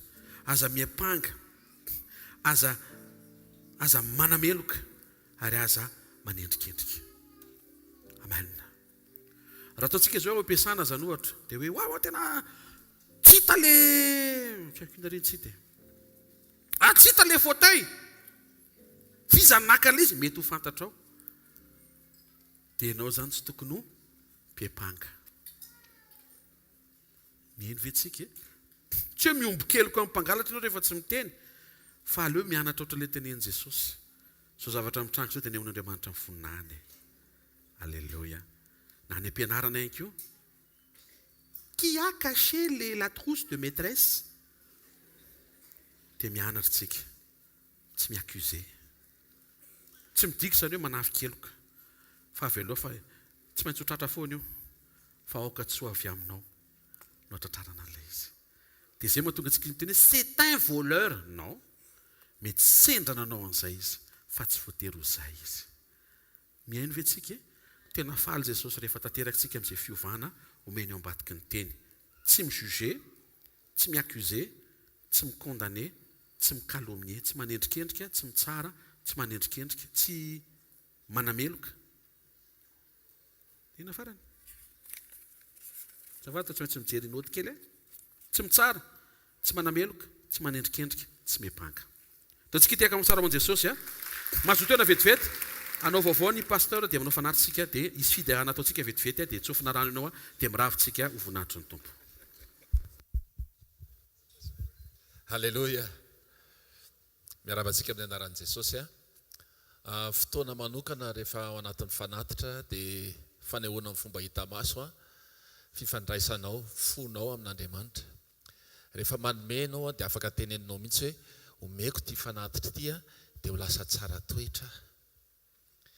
Amen. Omeko ty fanatitra ty dia manatony pasteur azy.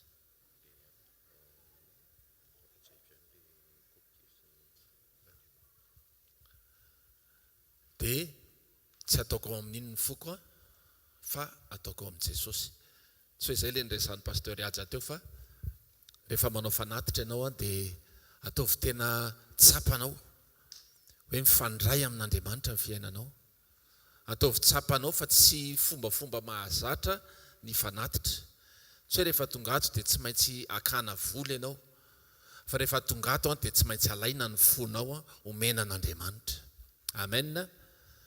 Dia araka ny mahazatra, araka ny zavatra efa nambara foana dia satria tsika olona madio fo, satria tsika olona madio dia ataovy madio no ny hitanao teo aloha ny fahadiovan'ity toerany ity rehefa mivoaka ianao.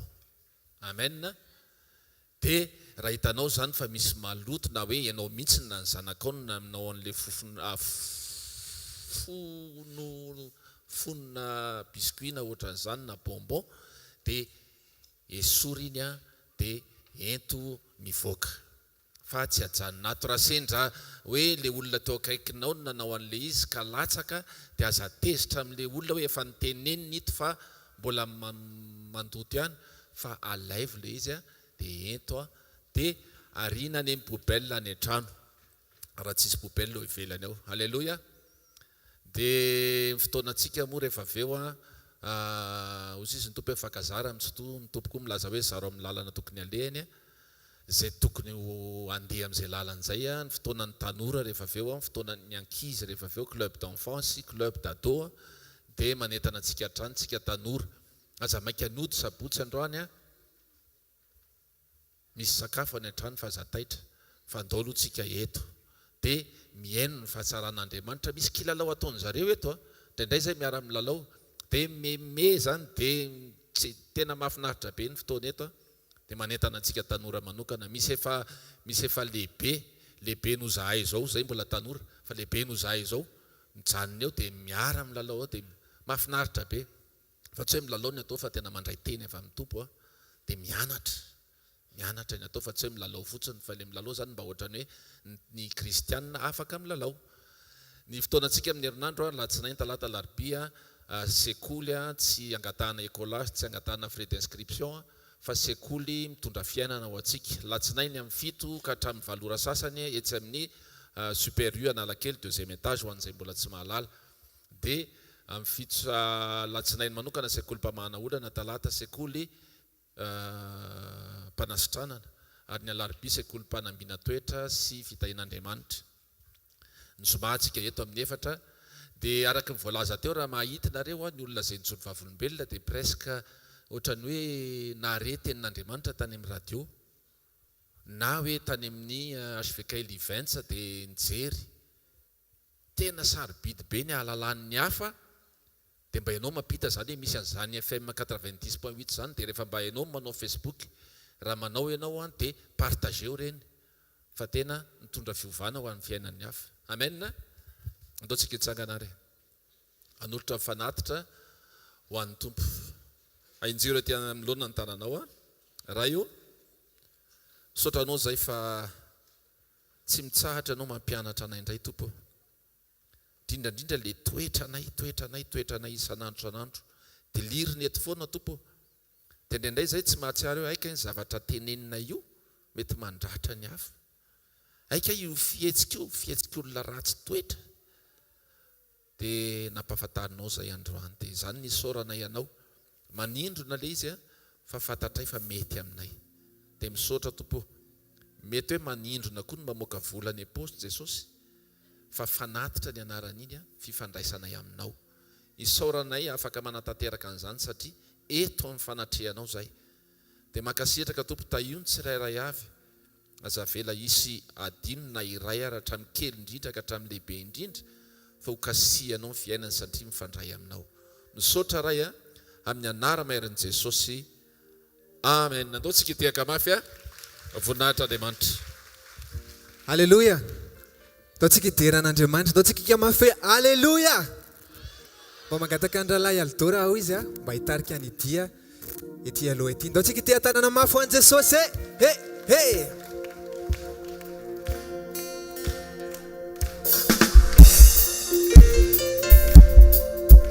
Somary orakoraka mafy ho an'i Jesosy. Ataontsika isotisoty ho an'i Jesosy.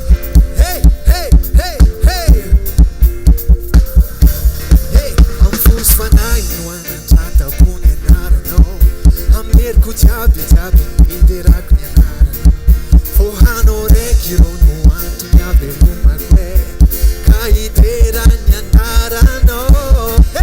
Amfosy fanahy no anatratako ny anaranao, ameriko jiaby iderako ny anaranao, fohanao raiky ro no antony avelomako ka iderany anaranao. Sigaretta, fire no mia, hey, fire no mia, hey, fire no mita, ya no le pianza, Anila no sa, hey, fire no mia, fire no mita, ya no le pianza, no tiki sot, hey, oh, tu mi derano sa hai, oh, antana no fiena nai, oh, ya no pamuzinai.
fa andriamanitra lehibe izy a, andriamanitra magaga izy a. Haleluya. Aseho ihany Jesosy ny fifaliantsika e. Hey, ataontsika lehilahy rehetrarehetra ilaza. Hey, fiderany e. Eza.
Ifampivavaka isika. Ataovy eo amin'ny fo ny tanantsika kavanana. raha tsara indrindra amin'ny anaran'i Jesosy araka ny teny izay nomenao fananganana anay androany ho endriky ny fiombonanay aminao dia entinay teo anatrehanao ny fonay ilay fon'olombelona mora mitsara mba ho tonga fonao na ny fon'Andriamanitra tsy mora mitsara fa honena ny mpanotary manana faniriana lalina mba hiala amin'ny ratsy ny ratsy fanahy ary manana vision hoe zao tontolo izao dia afaka ny hiova ary ho vovonjy aoka ho sitrana ny ao anatin'ny fony tsirairay avy amin'ny anaran'i Jesosy mba tsy ho mora mitsara tsy mora miapanga tsy ho mora manameloka ary indrindraindrindra tsy ho karazan'olona mpanendrikendrika sotra ray amin'ny anaran'i Jesosy tena mianatra tokoa izay tsy ho ratsy saina satria enao atao anatinay dia tsara ary ny toetranao tsara dia efa atao anatinay manonona fiainana indray ao anatinao amin'ny anaran'i Jesosy dia ny fiainan'Andriamanitra nohanina sy nosotrotsika teo ho aseho amin'ny fijoroanao tena tsara saina tokoa amin'izay rehetra ataonao sy amin'izay rehetra atrehanao amin'ny anaran'i Jesosy sitrana amen. Ataovy amin'ny faritra mararina ny tananao mety vatana loha maso izay rehetra mety hoe tianao hokasihan'Andriamanitra dia hivavaka tsika satria eo amin'ny fanatrehan'i Jesosy dia afaka hikarakara ny rehetra azadino fa anisan'ny mamparary ilay zavatra be dehibe ny tenen'ny Tompo fa satria tsika efa niala tamin'ireny ary tsy verina amin'ireny dia manana fanantenana fa afaka no hafan'Andriamanitra zao ny tsiraray avy ndao tsika hivavaka raha amin'ny anaran'i Jesosy manatanteraka izay ny asa sainao atao ny toriana teto ny fanjakanao mba hahafahanay mibebaka sy miverina aminao ary ny asa kosa dia araka lazaina hoe sitrano marary diovy miboka tsangano maty vavaka ho an'ny tsiraray avy izay mametraka ny tanany eo amin'ny faritra marary eo amin'ny vatany na mety ho ty ivelany na any anaty matsiaro zay Jesosy fa niaritra ianao ny vakina ny nofinao dia kapoka dia niaretanao ho fanasitranana ny tsiraray avy ny anaranao Jesosy dia eken'ny aretina eken'ny fahoriana eken'ny pampahory eken'ny devoly androany izay mahafantatra ary manokatra ny ao anatin'ny fonay hiara-iompo anonona amin'ny anaran'i Jesosy hoe sitrana ny aretina amin'ny anaran'i Jesosy ndao hiara-merina an'izay isa roa telo sitrana ny aretina amin'ny anaran'i Jesosy manonona amin'ny anaran'i Jesosy sitrana ianao amin'ny rofo io amin'ny fampahoriana mety misy androany io aoka ianao ho sitrana afa amin'ny anaran'i Jesosy ary manonona amin'ny anaran'i Jesosy Kristy tomboko io fa tsy miverina aminao io fanentainana na io fampahoriana io amin'ny anaran'i Jesosy no anononana fa afaka ianao hatrany tabidokatra ny paladiny inona mety ho voatonona eto na mety ho tsy ho voatonona mintsika fa zay efa fanasitrana ny tononona kosa dia hiasa eo fiainanao ao koa sitrana amin'ny fonao ny any anaty ho sitrana amin'ireo ratra rehetra ny lasa ratra ny fiainao tany aloha miangavo avao fa taona tsara ty satria Andriamanitra no manangana anao ny fahatsarany ny miaraka aminao sy ao anatinao sitrana amin'ny aretinify amin'ny anaran'i Jesosy ny areti-maso miala amin'ny anaran'i Jesosy ny endriky ny fivitosana na ity ivelana ny any anaty dia miena manjavona amin'ny anaran'i Jesosy ary eo karazana fampahoriana na ny aretinandoha na ny fanaintaina naizanaiza eo amin'ny vatanao amin'izao rasotaona izao dia sitrana amin'ny anaran'i Jesosy Kristy avy Nazareta ny lalakanina ny lalan'ny rivotra ny articulation mitolana sy zay rehetra mahakasika ianao ny nofo ny lalan'ny rà ny tova anaty rehetra amin'ny anaran'i Jesosy sitrana aoka izy fahasalamana vaovao sy fiainana vaovao indray amin'ny anaran'i Jesosy ny cellule cancéreuse levona amin'ny anaran'i Jesosy ary miala eo amin'ny fiainanao ny aretina fantatrao sy ny aretina tsy fantatrao amin'ny anaran'i Jesosy dia miala sitrana amin'ny anaran'i Jesosy Kristy venina masa sy manantiera avy Nazareta amen. Voafantanao dia misaotra an'Andriamanitra fonao manontolo misaotra betsaka Jesosy fa feno latabatra ao ary feno fanatrehanao misaotra ny amin'ny fotoana androany raisy mivoninahitra fa anao zany ary anao mandrakizay amin'ny anaran'i Jesosy Kristy avy Nazareta amen. Tamin'ny vavaka teo hoe nisy nandrevy hoe maivana na afaka tesangano ny tananao tsorovombelona mety ray na roa na mihoatra n'izay koa tsy maninona tsy mameritsika fa itsorovombelona vetivety fotsiny mena pasteur Sandra micro dia tsofina rano dia miravitsika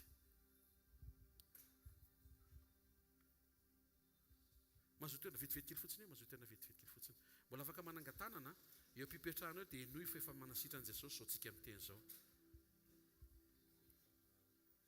nandritra ny herinandro ngamba izay za narary andoha foana dia tena hoe marary mila ho vaky ilay izy fa voninahitra ho an'i Jesosy teo nivavaka pasteur dia tonga dia niala teo ny hoe izy dia voninahitra ho an'i Jesosy voninahitra ho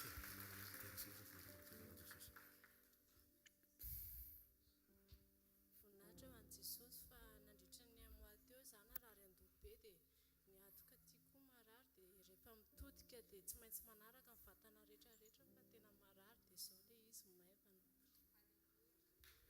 voninahitra ho an'i Jesosy voninahitra ho an'i Jesosy afaka mijoro vavolombelo fa ny nandray amin'ny resaka fo dia rehefa nivavahana izy teo dia misainto be dia hitako hoe maivana mihitsy ny amin'izao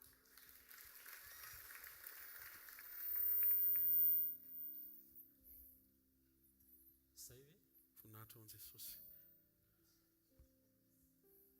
tonga dia atsangana ilay tanana dia voninahitra ho an'i Jesosy tamin'ny heriny nametra amin'ny pasteur Jao tanana nakeny aloha dia narary be mihitsy ny foko tena henoko be mihitsy foana pendant un certain temps dia androany tonga eto nijoro vavolombelona fa tena maivana satria na nila tanako rehetrarehetra iny ary tena henoko hoe navesatra sy narary foana fa tamin'ny semaine iny zany tena hoe tsy narary tsony ilay izy sotra nao ny voninahitra Jesosy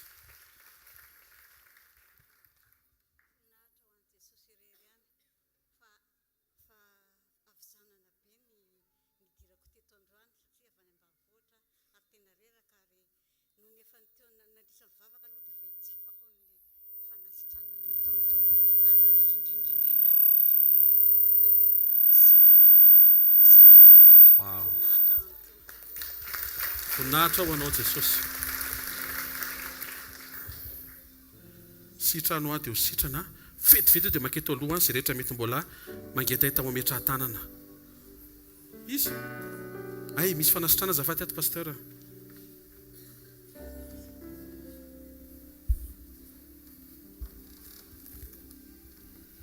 izy ale izy kolona voninahitra ho an'i Jesosy fa tamin'ny herinandro aho nianjera tao amin'ny dosy dia narary be mihitsy ny cuissako sy ny épaulako fa rehefa mivavaka teo dia voninahitra ho an'i Jesosy fa sitra alleluia sitrana ny cuisse alleluia mananto teto izy mety mbola mangetaita fametra tana vetivety dia miravitsika manatona toko vetivety mangataka ny pasteur sa miara-miasa eto azafady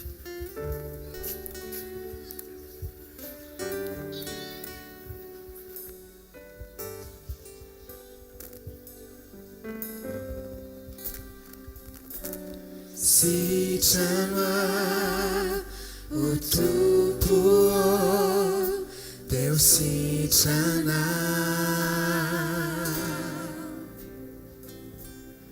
hafaoa o tompo dia ho afaka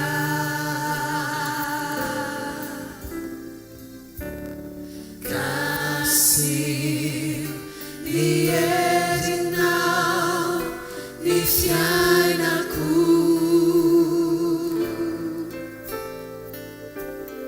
tompo ianao no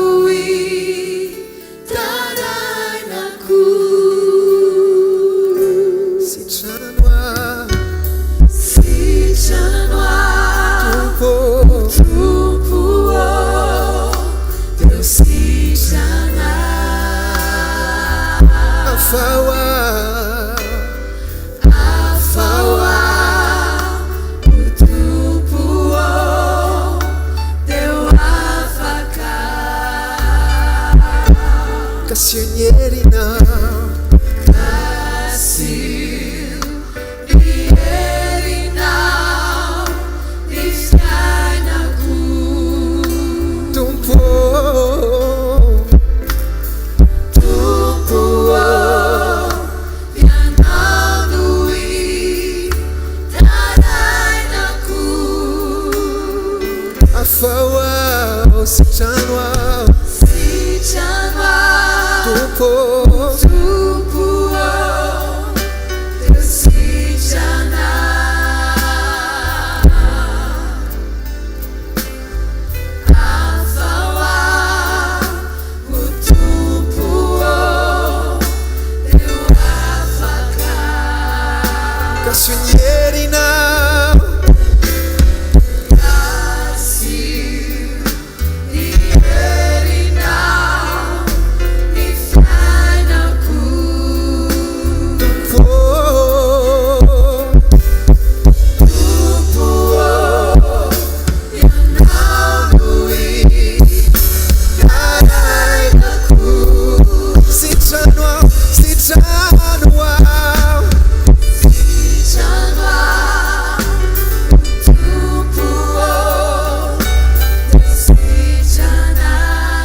Andriamanitra magaga, nao Andriamanitra lehibe, enao reriny Andriamanitra.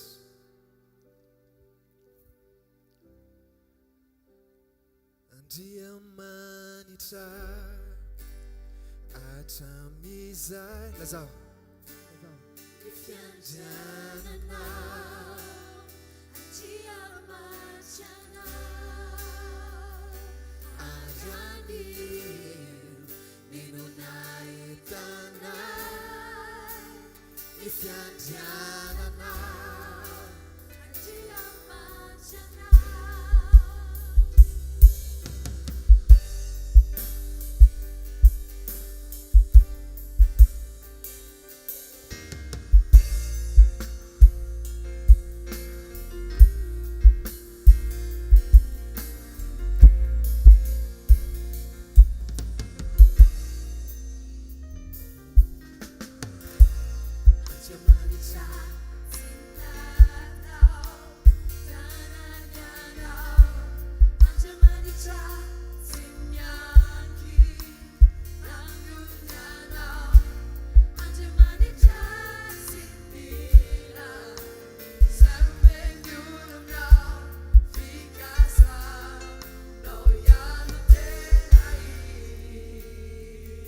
Andriamanitra sy natao tanana ianao. Andriamanitra sy natao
Avianay aminao voninahitra Jesosy satria ny anaranao no tonono ny fahefan'ny ny anaranao no namaly ary ny diakapoka izay niaretanao fa tsy niaretanay no fanasitranao an'izay rehetra nandray joro avolombelona nametra tanana sy efa nandray isaoranay tompo ary avianay aminao ny voninahitra fa mendrika ho anao ary anao reriany izany hatramin'ny taloha ankehitriny ary mandrakizay amin'ny anaran'i Jesosy Kristy avy Nazareta. Amen. Tiaka mafitsika ho an'i Jesosy ao afantanao dia tsika misaotra an'Andriamanitra misaotra ray amin'ny anaran'i Jesosy ny amin'ny fotoana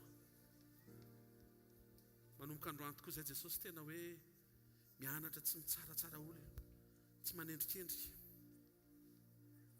tsy mipanga tsy manameloka tianao arovanay ny fonay satria ao ny avian'ny fiainana ary amin'ny androm-piainanay manomboka androany tena ho ataonay fitandremana tahaka ny anak'Andriamasina ireo zavatra nyteneninao anay ireo fa fantatray fa rehefa tsy taitra izay dia ianao no mijoro saotra ny fiainana tsara izay tonga eto ianao tokoa hitahiry ny fanasitrana izay voarain'izay efa nandray ary ampahery an'izay rehetra mbola hositranonao amy-dalana le fotoana mampety avy aminao le fotoana tsara indrindra saotra fa efa ao anatina saison jobily izay dia mamotsitra ianao dia mankasitraka tompo ho herinandro vaovao ho amin'ny mpianakavy ty herinandro ty herinandro tsara raiso ny dera sy ny lazary ny ajara ny voninahitra mandrakizay amin'ny anara maherin' Jesosy Kristy avy Nazareta. Amen. Raiso ny tsodrano izay tononona amin'ny anaran'i Jesosy mandehana fa ny tompo milaza aminao ary indro izao ombanao mandrakariva ambara-patonga ny fahataperana izao tontolo izao noforoniko ho ahy ianao anambara ny fiderana zanako ianao tsy avelako irery ary tsy mba hareko mpanomboko ianao ary ombanao sy amonjy ianao aza manany amin'ny ampitso fa efa manomana ny tsara indrindra ho anao hoy ny tompo aminao amin'ny anaran'i Jesosy amen. Zareo no fahasoavana fa ny fahasoavan'Andriamanitra no mato izao ary ny fahasoavan'Andriamanitra no mato izao anareo amen. Halleluja. Tiaka mafy an'i Jesosy andriamanitra za